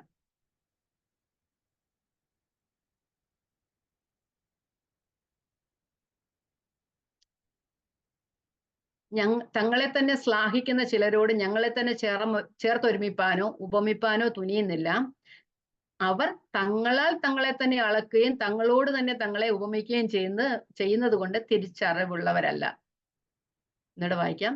തങ്ങളെ തന്നെ ശ്ലാഘിക്കുന്ന ചിലരോട് ഞങ്ങളെ തന്നെ ചേർത്തൊരുമിപ്പാനോ ഉപമിപ്പാനോ തുനിയുന്നില്ല. അവർ തങ്ങളാൽ തന്നെ തങ്ങളെ അളക്കുകയും തങ്ങളോട് തന്നെ തങ്ങളെ ഉപമിക്കുകയും ചെയ്യുന്നത് കൊണ്ട് തിരിച്ചറിവുള്ള. ഒത്തിരി തങ്ങളുണ്ട് അതിനകത്ത് അല്ലേ.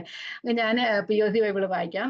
ആത്മപ്രശംസ നടത്തുന്നവരുടെ ഗണത്തിൽ പെടാനോ ഞങ്ങളെ അവരോട് താരതമ്യം ചെയ്യുവാനോ ഞങ്ങൾ തുനിയുന്നില്ല. പരസ്പരം അളക്കാനും തുലനം ചെയ്യുവാനും സാഹസപ്പെടുന്ന വിഡ്ഢികളാണ് ഞങ്ങൾ. അപ്പം അവിടുത്തെ പ്രശ്നം എന്തുവാ? അവര് ആത്മപ്രശംസ നടത്തുകയാണ് ചെയ്യുന്നത്. ആര്? പൗലോസ് അപ്പോസ്തലനെ എതിർക്കുന്ന ഒരു ഭാഗം ജനങ്ങൾ ആ ദുരുപദേഷ്ടാക്കന്മാരോട് ചേർന്ന് അവര് അവരുടെ ഇടയിലുള്ള ദുരുപദേഷ്ടാക്കന്മാർ എന്താ ചെയ്യുന്നത്? അവർ ആത്മപ്രശംസക്കാർ തന്നെയാണ് അല്ലെ. അവരോട് ചേർന്ന് അവര് തങ്ങളെ തന്നെ പ്രശംസിക്കുകയാണ് ചെയ്യുന്നത്. അവര് എന്നിട്ട് പറയാ പൗലോസ് പറയാൻ, ഇങ്ങനെയുള്ളവരോട് ഞങ്ങളെയും ഞങ്ങളോട് കൂടെ ഉള്ളവരെയും ചേർത്ത് ഒരുമിപ്പാനോ ഉപമിപ്പാനോ ഞങ്ങൾ ആഗ്രഹിക്കുന്നില്ല. ഇവർ രണ്ട് ജഡീക സ്വഭാവങ്ങളാണ് നമ്മളവിടെ കാണുന്നത്. ഒന്ന്, അവര് തങ്ങളാൽ തങ്ങളെ അളക്കുന്നു എന്ന് വെച്ച് കഴിഞ്ഞാൽ അവരുടെ ആത്മീകത കൊണ്ട് മറ്റുള്ളവരെയും അളക്കുന്നു. ഞങ്ങൾ ആത്മീകന്മാരാണ്, ഞങ്ങൾ വലിയവരാണ്, ഞങ്ങൾക്കിനി വേറൊന്നിന്റെ ആവശ്യമില്ല, ഞങ്ങൾ കൂടുതൽ പരിജ്ഞാനത്തിന്റെ ഒന്നും ആവശ്യമില്ല, ഞങ്ങൾ ഉയർന്നവരാണ്. അപ്പൊ അവരുടെ ആത്മീകത കൊണ്ട് അവര് മറ്റുള്ളവരെ അളക്കുന്നു. പിന്നെ അതുപോലെ മറ്റുള്ളവരെയും തങ്ങളോട് ഉപമിക്കുകയാണ് ചെയ്യുന്നത്. അപ്പം തങ്ങൾ വലിയവരാണെന്ന് ചിന്തിച്ചു കഴിഞ്ഞാൽ മറ്റുള്ളവരെല്ലാം താഴ്ന്നവരാണ്. ഇപ്പം പൗലോസിനെ പോലും പൗലോസ് കുറിയവനാണ്, അല്ലെങ്കിൽ താഴ്ന്നവനാണ്, ശരീരസന്നിധി ബലഹീനമാണ്, വാക്ക് നിന്ദ്യമാണ് എന്നൊക്കെ പറയുമ്പോൾ അതിന്റെ അർത്ഥം പൗലോസിനേക്കാളും ശ്രേഷ്ഠരായിട്ടാണ് അവര് തങ്ങളെ തന്നെ കാണുന്നത്. അപ്പം ഇവര് പറയുന്നവര് അവരാല് അവരെ അളക്കുന്നു. അവർക്ക് വേറെ അളവുകോലൊന്നുമില്ല, അവര് തന്നെയാണ് അവരുടെ അളവുകോല്. അതുപോലെ മറ്റുള്ളവരെ അവരോട് തന്നെ അവര് കമ്പയർ ചെയ്യുക. അവര് ആത്മപ്രശംസക്കാരാണ്. ഇത് രണ്ടും ശരിയായ കാര്യമല്ല. അപ്പം നേരത്തെ തന്നെ പറഞ്ഞു, നിങ്ങൾ ഹൃദയം നോക്കിയിട്ടല്ല, നിങ്ങൾ മുഖം നോക്കിയിട്ടാണ് കാര്യം പറയുന്നത്.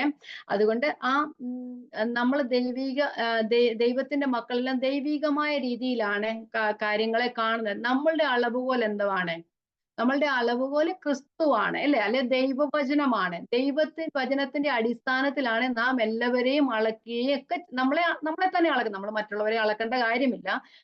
നമ്മളെ തന്നെ അളക്കേണ്ട ദൈവവചനത്തിന്റെ ഒരു സ്റ്റാൻഡേർഡ് അനുസരിച്ചാണ്. ദൈവത്തിന്റെ ഒരു സ്റ്റാൻഡേർഡ് തന്നിട്ടുണ്ടല്ലേ. അത് ദൈവത്തിന്റെ വചനമാണ്. അതിനനുസരിച്ചാണ് നമ്മളെ തന്നെ അളക്കേണ്ടത്.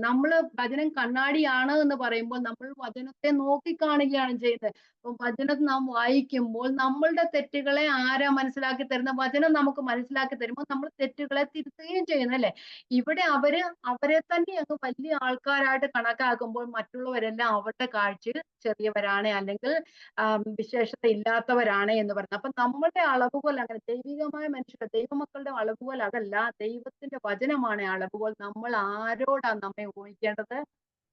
അങ്ങനെ ക്രിസ്തുവിനോടാ. അതുകൊണ്ടല്ലേ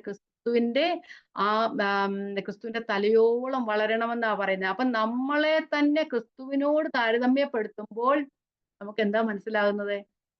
നമ്മള് കുറവുള്ളവരാണ്. നമുക്ക് ഒരിക്കലും ആ സ്ഥലത്തോട്ട് എത്താൻ പറ്റുകയില്ല. അതുകൊണ്ട് നമ്മൾ ദിവസം നമ്മൾ മാനസാന്തരത്തിന്റെ അനുഭവത്തിലേക്ക് വന്നേ ഒക്കത്തുള്ളൂ. ഒരിക്കലും നമുക്ക് ക്രിസ്തുവിന്റെ അത്ര എത്താൻ ഒക്കെയില്ല അല്ലെ. എത്ര വളർന്നാലും നമുക്കൊക്കില്ല. അതുകൊണ്ട് നമ്മെ പ്രശംസിച്ചാൽ നമുക്ക് മാനസാന്തരത്തിന്റെ ആവശ്യമില്ല, നമുക്ക് തെറ്റ് തിരുത്തേണ്ട ആവശ്യമില്ല. പക്ഷെ ക്രിസ്തുവിനോട് നമ്മളെ ഒന്ന് കമ്പയർ ചെയ്തേ, നമ്മൾക്ക് എത്രമാത്രം മാനസാന്തരത്തിലേക്ക് വരണമെന്ന് നമുക്ക് മനസ്സിലാക്കുവാനായിട്ട് കഴിയും. അപ്പൊ ഒരു അളവുകോൽ നമ്മുടെ എന്തായിരിക്കണം? ക്രിസ്തു ആയിരിക്കണം.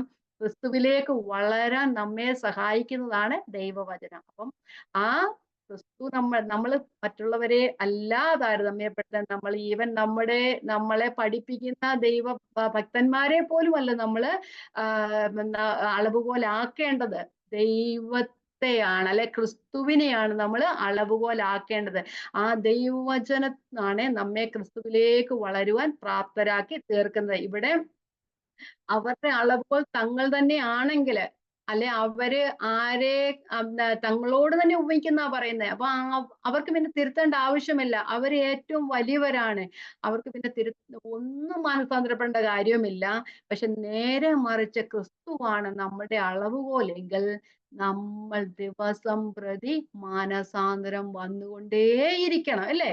അപ്പൊ നമ്മൾ ക്രിസ്തുവിന്റെ തലയോളം വളരാനാ ദൈവം നമ്മെ ആഗ്രഹിക്കുന്നത്. എഫെസ്യ ലേഖനം അങ്ങനെയല്ലേ പറയുന്നത്? എഫെസ്യ ലേഖനം 4:15 സ്നേഹത്തിൽ സത്യം സംസാരിച്ചുകൊണ്ട് ക്രിസ്തു എന്ന തലയോളം നാം വളരണം.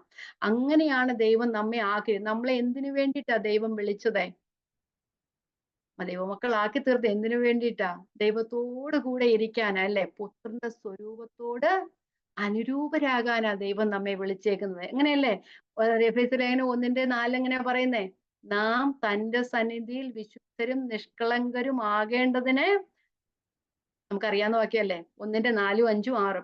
നാം തന്റെ സന്നിധിയിൽ വിശുദ്ധരും നിഷ്കളങ്കരും ആകേണ്ടതിന് അവൻ ലോകസ്ഥാപനത്തിന് മുമ്പേ നമ്മെ അവനിൽ തിരഞ്ഞെടുക്കുകയും തിരുഹിതത്തിന്റെ പ്രസാദപ്രകാരം യേശുക്രിസ്തു മുഖാന്തരം നമ്മെ ദത്തെടുക്കേണ്ടതിന് അവൻ പ്രിയനായവരിൽ നമുക്ക് സൗജന്യമായി നൽകിയ തന്റെ കൃപാമഹത്വത്തിന്റെ പുകഴ്ചയായി സ്നേഹത്തിൽ നമ്മെ മുൻ നിയമിക്കുകയും ചെയ്തിരിക്കുന്നു. നമുക്ക് ക്രിസ്തുവിന് അനുരൂപമായി തീരാൻ വേണ്ടിയിട്ടാ, അവന്റെ സന്നിധിയിൽ വിശുദ്ധരും നിഷ്കളങ്കരുമായി തീരേണ്ടതിനാണ് നമ്മെ ആക്കിയിരിക്കുന്നത്, അല്ലെ? അതുകൊണ്ടല്ലേ റോമർ 8:29 എങ്ങനെയാ പറയുന്നത്? റോമർ 8:20 അവൻ മുന്നറിഞ്ഞവരെ തന്റെ പുത്രൻ അനേകം സഹോദരന്മാരിൽ ആദ്യജാതനാകേണ്ടതിന് അവന്റെ സ്വരൂപത്തോട് അനുരൂപമാക്കുവാൻ മുൻ നിയമിച്ചിരിക്കുന്നു. നമ്മെ ഇപ്പോഴും നമ്മൾ ജനിച്ചു കഴിഞ്ഞൊന്നും അല്ല ദൈവം നമ്മെ തെരഞ്ഞെടുത്ത്. ലോകസ്ഥാപനത്തിന് മുമ്പേ, ആകാശവും ഭൂമിയും ഉണ്ടാകുന്നതിന് മുമ്പ് ദൈവം നമ്മെ ക്രിസ്തുവിൽ തിരഞ്ഞെടുത്ത്. എന്തിനു വേണ്ടിയാ? അവന്റെ സന്നിധിയിൽ നാം വിശുദ്ധരും നിഷ്കളങ്കരും ആകേണ്ടത്. 8:29 റോമലേഖനം 8:29 തന്റെ പുത്രൻ അനേക സഹോദരന്മാരിൽ ആദ്യജാതനാകേണ്ട തന്റെ സ്വരൂപത്തോട് അനുരൂപമാകുവാൻ, പുത്രന്റെ സ്വരൂപത്തോട് അനുരൂപമാകുവാനാണ് ദൈവം നമ്മെ വിളിച്ചിരിക്കുന്നത്. അപ്പം നമ്മളും അതുപോലെ ആയിത്തീരണം. ദൈവ ഇഷ്ടം അറിഞ്ഞ് വാഗ്ദത്തം ദൈവം നമ്മുടെ വാഗ്ദത്തം നിർത്തി പ്രാപിക്കുക, ആ ക്രിസ്തുവിനോട് ചേരുക, വിശ്വാസത്തിന്റെ നായകനും പൂർത്തി വരുത്തുന്നവനുമായി ക്രിസ്തുവിനെ നോക്കി മുമ്പോട്ട് ഓടുക, സ്ഥിരതയോടെ ഓടുക, അല്ലെ? സകല ഭാരവും മുറുകെ പറ്റുന്ന ഭാവവും വിട്ട് നിങ്ങളുടെ മുമ്പിൽ വച്ചിരിക്കുന്ന ഓട്ടം സ്ഥിരതയോടെ ഓടുക. ഓടി തീർത്ത ഒരാൾ നമ്മുടെ മുമ്പേ പോയിട്ടുണ്ടല്ലേ? ആ ക്രിസ്തുവിനെ നോക്കി തന്നെ നമ്മൾ മുമ്പോട്ട് പോകുക. അപ്പൊ നമ്മൾ അളക്കേണ്ടത് നമ്മളെ അല്ല, മറ്റുള്ളവരെ അല്ല. നമ്മുടെ അളവുകൾ മറ്റുള്ളവരല്ല, ആരുമല്ല. നമ്മുടെ അളവുകൾ ക്രിസ്തുവാണ് ആകേണ്ടത്. ആ ക്രിസ്തു എന്ന അളവുകോലിലേക്ക് നമ്മെ ആക്കി തീർക്കുന്ന ദൈവത്തിന്റെ വചനമാണ്. ദൈവത്തിന്റെ ന്യായപ്രമാണം രാപ്പകൽ പഠിക്കുന്നവൻ ഭാഗ്യവാനല്ല, ധ്യാനിക്കുന്നവൻ ഭാഗ്യവാൻ. എന്നും ദൈവത്തിന്റെ ന്യായപ്രമാണം പഠിക്കുക, അല്ലെങ്കിൽ ദൈവത്തിന്റെ വചനം പഠിക്കുക. നമ്മെ ക്രിസ്തുവിനോട് അനുരൂപമാകുവാൻ അത് മാത്രമേ നമ്മെ നടത്തുകയുള്ളൂ. ഓക്കെ, അപ്പൊ ഇവിടെ പറയുന്നു, നിങ്ങൾ നിങ്ങളെ തന്നെയാണ് നിങ്ങളോട് ഉപമിക്കുന്നത്, മറ്റുള്ളവരെ നിങ്ങൾ അവരോട് തന്നെ ഉപമിക്കുകയാണ് എന്ന് ചെയ്യുന്നത്. 1 കൊരിന്ത്യർ 4:3 പൗലോസ് അപ്പോസ്തലൻ പറയുന്നത്, എന്നെ വിധിക്കുന്നത് കർത്താവാണ് എന്ന് പറയുന്നുണ്ട്. വായിക്കുന്നൊന്നുമില്ല, നമ്മളത് പഠിച്ചാലേ നമുക്ക് മുമ്പോട്ട് പോകാം. എന്നെ വിധിക്കുന്നത് നിങ്ങളല്ല, എന്നെ വിധിക്കുന്ന കർത്താവ് തന്നെ. പൗലോസ് പറയുകയാണ്, നിങ്ങൾ നിങ്ങളെ തന്നെ വിധിക്കുന്നു, നിങ്ങളോട് ഞങ്ങളെ ചേർത്ത് ഒരിപ്പാനോ ഒന്നും ഞങ്ങൾ തുനിയുന്നില്ല. നിങ്ങൾ ജഡികന്മാരാണ്, നിങ്ങൾ ഈ പുറമേ ഉള്ളത് നോക്കുന്നു എന്ന് പറയുന്നു. ഓക്കെ, റോമലേഖനം 12:3 ഇങ്ങനെ പറയുന്നു. റോമലേഖനം 12:3 ഭാവിക്കേണ്ടതിന് മീതെ ഭാവിച്ചുയരാതെ ദൈവം അവനവന് വിശ്വാസത്തിന്റെ അളവ് പങ്കിട്ടതുപോലെ സുബോധമാകും വണ്ണം ഭാവിക്കണമെന്ന് ഞാൻ എനിക്ക് ലഭിച്ച കൃപയാൽ നിങ്ങൾ ഓരോരുത്തരോടും പറയുന്നു. അപ്പൊ അവിടെ ഭാവിക്കേണ്ടതിന് മീതെ അവര് ഭാവിച്ചുയരുകയാണ് ചെയ്തത്. അപ്പം ദൈവം നമുക്ക് നൽകിയിരിക്കുന്ന വിശ്വാസത്തിനനുസരിച്ച്, ദൈവം നമുക്ക് നൽകിയ വിശ്വാസത്തിനനുസരിച്ച് നമ്മൾ ഭാവിക്കണം എന്ന് പറയുകയാണ് ചെയ്യുന്നത്. അപ്പം കൊരിന്ത്യർ കള്ള ഉപദേഷ്ടാക്കന്മാർ, അല്ലെ കൊരിന്ത്യയിലെ കള്ള ഉപദേഷ്ടാക്കന്മാർ ും കൂടെയുള്ളവരും അവരോട് ചേർന്ന ഒരു ചെറിയ വിഭാഗവും പോളിനെ അവരോട് ഉപമിക്കാനായിട്ട് തയ്യാറായി. ദൈവത്തിന്റെ കർത്തൃത്വത്തിന് കീഴിടുവാൻ അവര് തയ്യാറായില്ല. അധികാരത്തോട് മറക്കുന്ന അവസ്ഥയിലേക്ക് അവര് ആയിത്തീർന്നിരിക്കുകയാണ് ചെയ്യുന്നത്. നമുക്ക് അടുത്ത വാക്യത്തിലേക്ക് പോകാം. താഴെയുള്ള വാക്യങ്ങളിൽ പറയുന്നത്, പൗലോസ് പറയുന്നത്, ഞങ്ങളും അല്ലെ ഞാനും കൂടെയുള്ളവരും അല്ലെ പൗലോസ് അപ്പോസ്തലനും ദൈവം അവർക്ക് വച്ചിട്ടുള്ള ഒരു അധികാര പരിധിക്കകത്തു നിന്നാണ് ദൈവത്തിന്റെ സുവിശേഷം പ്രസംഗിച്ചത് അല്ലെങ്കിൽ സുവിശേഷം അറിയിച്ചത് എന്ന് കാണുവാനായിട്ട് നമുക്ക് കഴിയും. ഓക്കെ, 13-ാമത്തെ വാക്യം. ഞങ്ങളോ അളവില്ലാത്തവണ്ണമല്ല നിങ്ങളുടെ അടുക്കലോളം എത്തുമാറ് ദൈവം ഞങ്ങൾക്ക് അളന്നു തന്ന അതിരിന്റെ അളവിനൊത്തവണ്ണം അത്രേ പ്രശംസിക്കുന്നത്. മലയാളമൊക്കെ വായിച്ചു കഴിയുമ്പോൾ ഇച്ചിരി ബുദ്ധിമുട്ടാതെ പഠിക്കാനായിട്ട്. കാര്യം ഒത്തിരി ഒന്നുമില്ല. നമുക്ക് ദൈവം എല്ലാവർക്കും ദൈവ ശുശ്രൂഷന്മാർക്കും ശുശ്രൂഷയ്ക്കൊരു ഒരു പരിധി വെച്ചിട്ടുണ്ട്. ആ പരിധിയുടെ അകത്ത്, ആ ഒരു മണ്ഡലത്തിനകത്ത് നിന്ന് അവർ ശുശ്രൂഷ ചെയ്യുന്നത്. പൗലോസ് പറയും, ഞങ്ങൾക്ക് ദൈവം ഒരു അതിര് വെച്ചിട്ടുണ്ട്, ആ അതിനകത്ത് വെളിയിൽ ഞങ്ങൾ പോയിട്ടില്ല എന്നാണ് പറയുന്നത്. ഞാൻ POC ഒന്ന് വായിക്കാം. ഞങ്ങൾ അതിര് കടന്ന് ആത്മപ്രശംസ ചെയ്യുകയല്ല, ദൈവം ഞങ്ങൾക്ക് നിശ്ചയിച്ചു തന്നിട്ടുള്ള പരിധി ഞങ്ങൾ പാലിക്കും, ആ പരിധിയിൽ നിങ്ങളും ഉൾപ്പെടുന്നു. എന്താണ് ആ പരിധി? പൗലോസ് അപ്പോസ്തലനെ ദൈവം വിളിച്ചത് എങ്ങനെയാ? ജാതികളുടെ അപ്പോസ്തലനായിട്ടാണ് വിളിച്ചത്, അല്ലേ? പൗലോസ് അപ്പോസ്തലൻ ദമസ്കോസിന്റെ പടിവാതിൽ വെച്ച് ദൈവത്തെ, ക്രിസ്തുവിനെ കണ്ടെത്തുന്ന സമയത്ത് തന്നെ പൗലോസിനോട് അങ്ങനെയാണ് പറഞ്ഞിരുന്നത്, അല്ലേ? അനന്യാസിനോടും പറഞ്ഞു, ജാതികൾ അപ്പോസ്തലനായി തിരഞ്ഞെടുത്തിരിക്കുന്നതല്ല, ജാതികൾ അങ്ങനെയാണ് പൗലോസിനെ വിളിച്ചത് തന്നെ. അത് പൗലോസിന് നല്ല നിശ്ചയമുണ്ടായിരുന്നു. പൗലോസ് ആർക്കു വേണ്ടിയാ ശുശ്രൂഷ ചെയ്യുന്നത് എന്ന് പറഞ്ഞു. അപ്പൊ കൊരിന്ത്യയിലെ ആൾക്കാരും ജാതികളായിരുന്നു, ഒരു ദൈവത്തിങ്കിലേക്ക് വന്നതാ. അപ്പൊ ആ കൊരിന്ത്യരും പൗലോസിന്റെ പരിധിക്കകത്തുള്ളവരായിരുന്നു, അല്ലെ? നമുക്ക് റോമാലേഖനം ഒന്ന് വായിക്കാം. പൗലോസ് പറയുന്ന, എന്നെ എന്തിനാണ് വിളിച്ചിരിക്കുന്നതെന്ന് പറയുന്ന റോമാലേഖനം 1:5-6 2 വാക്യങ്ങൾ വായിച്ച് നമുക്ക് മുമ്പോട്ട് പോകാം.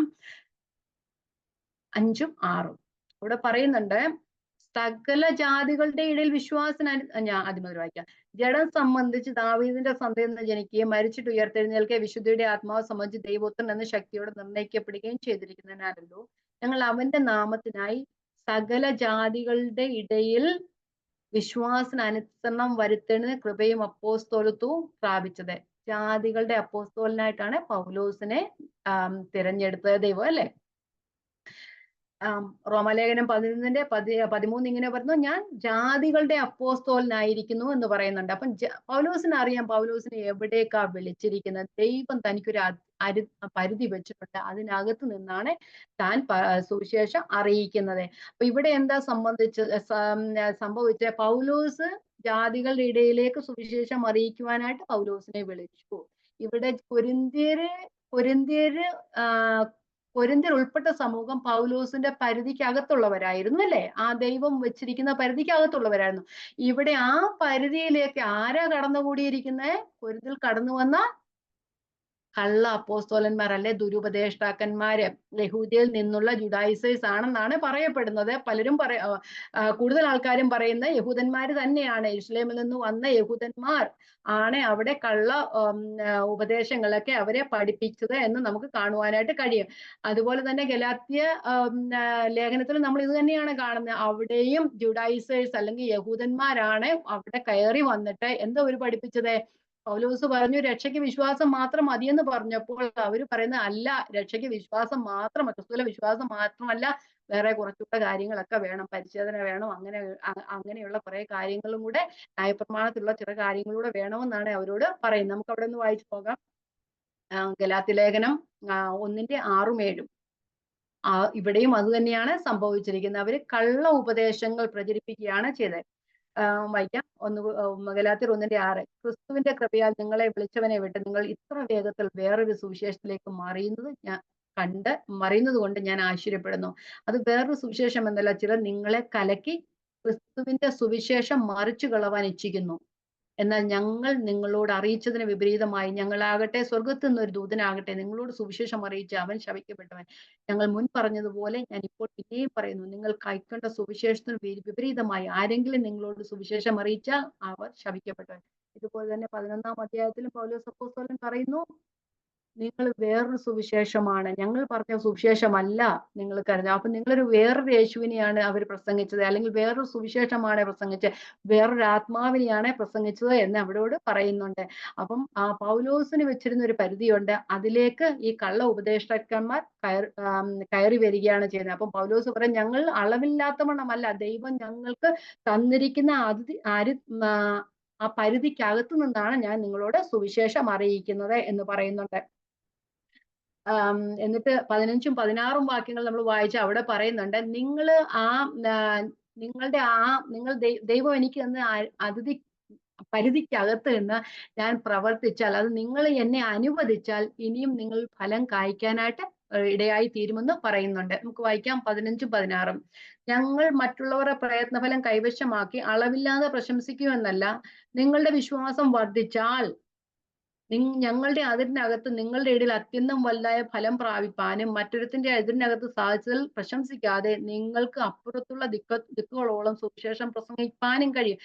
ഇപ്പൊ പൗലോസിനെ അനുസരിക്കാത്തൊരവസ്ഥയാണ് പറഞ്ഞത്. നിങ്ങളുടെ വിശ്വാസം വർദ്ധിച്ചു കഴിഞ്ഞാൽ നിങ്ങൾ ഇനിയും ഫലം കായ്ക്കുവാനായിട്ട് കഴിയും. ആദ്യം പറഞ്ഞു അവർ ഒരു കൃപാവരത്തിലും കുറവില്ലാത്തവരായിരുന്നു, പക്ഷെ കുറച്ച് പേർ തെറ്റിപ്പോയിരിക്കുകയാണ് ചെയ്യുന്നത്. അവർ വിശ്വാസത്തിലേക്ക് മടങ്ങി വന്നാൽ ഇനിയും ദൈവം നിങ്ങളിൽ ആഗ്രഹിക്കുന്ന കാര്യങ്ങൾ നിങ്ങളെ ചെയ്യുവാനായിട്ട് കഴിയുമെന്നാണ് പൗലോസ് അപ്പോസ്തലൻ പറയുന്നത്. അപ്പം നമുക്കറിയാം, ഒരു ഓട്ടക്കാരന് ശരിയായ ട്രാക്കിലൂടെ ഓടിയാൽ മാത്രമേ വിജയം വരിക്കുവാനായിട്ട് കഴിയത്തുള്ളൂ. അവര് പറയാം, എനിക്ക് ദൈവം ഒരു പരിധി വെച്ചിട്ടുണ്ട്, ആ പരിധിയിൽ നിന്നാണ് ഞങ്ങള് ശുശ്രൂഷ ചെയ്യുന്നത്. അതുപോലെ നിങ്ങളും ദൈവം ഒരു പരിധി വെച്ചിട്ടുണ്ട്, അതിനകത്ത് നിൽക്കണം. ആ കള്ള ഉപദേഷ്ടാക്കന്മാരുടെ ഉപദേശത്തിനകത്തൊന്നും നിങ്ങൾ പോകരുത്. അങ്ങനെ പോയി കഴിഞ്ഞാൽ ദൈവം നിങ്ങളെ കുറിച്ച് ആഗ്രഹിക്കുന്ന രീതിയിലുള്ള ഫലം നിങ്ങളിൽ കായ്ക്കുവാനായിട്ട് കഴിയുകയില്ല എന്ന് പറയുന്നു. നമുക്ക് അടുത്ത വാക്യത്തിലേക്ക് പോകാം. ഓക്കെ.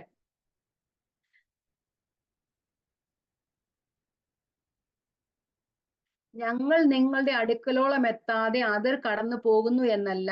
14-ാമത്തെ വാക്യം. ഞങ്ങൾ നിങ്ങളുടെ അടുക്കലോളം എത്താതെ അതിർ കടന്നു പോകുന്നു എന്നല്ല, ക്രിസ്തുവിന്റെ സുവിശേഷം പ്രസംഗിച്ചുകൊണ്ട് നിങ്ങളുടെ അടുക്കലോളം വന്നിട്ടുണ്ടല്ലോ.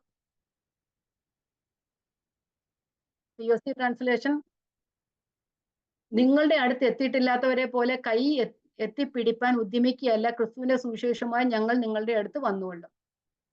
ഇതിന്റെ എല്ലാ അർത്ഥം എന്ന് പറയുന്നത്, ഞാൻ ആദ്യം പറഞ്ഞതുപോലെ തന്നെ ഓരോ സുവിശേഷർക്കും ദൈവം ഓരോ സുവിശേഷ മേഖലകൾക്ക് പരിധി വെച്ചിട്ടുണ്ട്. അതുപോലെ പൗലോസ് അപ്പോസ്തലന് ഒരു അതിര് വെച്ചിട്ടുണ്ട്. ആ അതിരിനകത്ത് നിന്നാണ് പൗലോസ് അപ്പോസ്തലൻ സുവിശേഷം അറിയിച്ചത്. അതും പൗലോസ് അപ്പോസ്തലന്റെ പരിധിക്ക് അകത്തായിരുന്നു കൊരിന്ത്യരും. അപ്പൊ നിങ്ങളുടെ അടുക്കലോളം വരാതെ എന്ന് പറഞ്ഞാൽ ഞങ്ങള് നിങ്ങളുടെ അടുക്കൽ വന്നു, കാരണം ഞങ്ങളുടെ പരിധിയിലുള്ള സ്ഥലമായിരുന്നു നിങ്ങള്. അപ്പൊ നിങ്ങളോട് ദൈവം സുവിശേഷം അറിയിക്കാൻ ദൈവം എന്നെ കുറിച്ച് ആഗ്രഹിച്ചിരുന്നു. ആ രീതിയിൽ ഞാൻ വന്നു. പക്ഷെ ഞാൻ അങ്ങനെ വന്നില്ലായിരുന്നെങ്കിൽ എനിക്ക് ലജ്ജിക്കാമായിരുന്നു. കാരണം എന്റെ ദൈവം എനിക്ക് തന്ന പ്രവൃത്തി ഞാൻ ചെയ്തില്ല. അതുമല്ല, ഞാൻ എല്ലാം ചെയ്തിരിക്കും. ക്രിസ്തുവിന്റെ സുവിശേഷം പ്രസംഗിച്ചുകൊണ്ട് ഞങ്ങൾ നിങ്ങളുടെ അടുക്കളോളം വന്നിട്ടുണ്ടല്ലോ.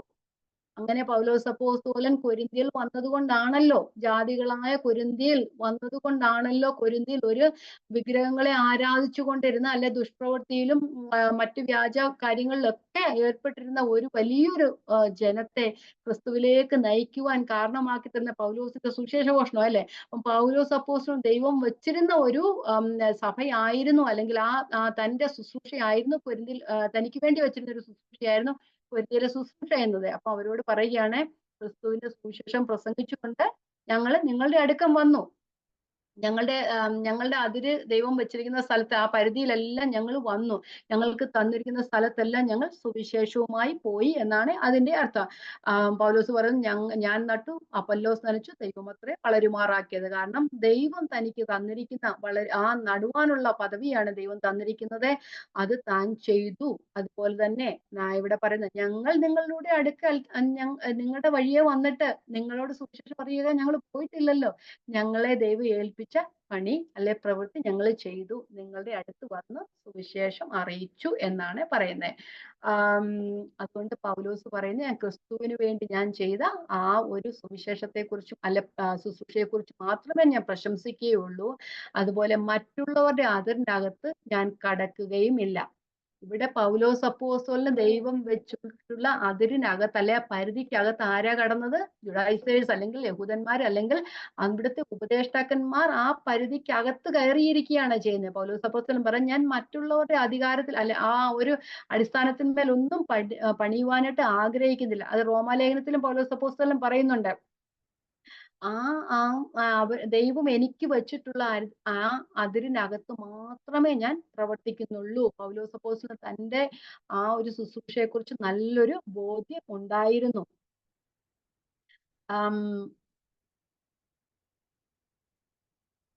ഇനി 15-ാമത്തെ വാക്യത്തിലേക്ക് നമുക്കൊന്ന് പോകാം. 15-ാമത്തെ വാക്യം വായിച്ചുവിടാം. ഞങ്ങൾ മറ്റുള്ളവരുടെ പ്രയത്നഫലം കൈവശമാക്കി അളവില്ലാതെ പ്രശംസിക്കുന്നു എന്നൊന്നുമില്ല.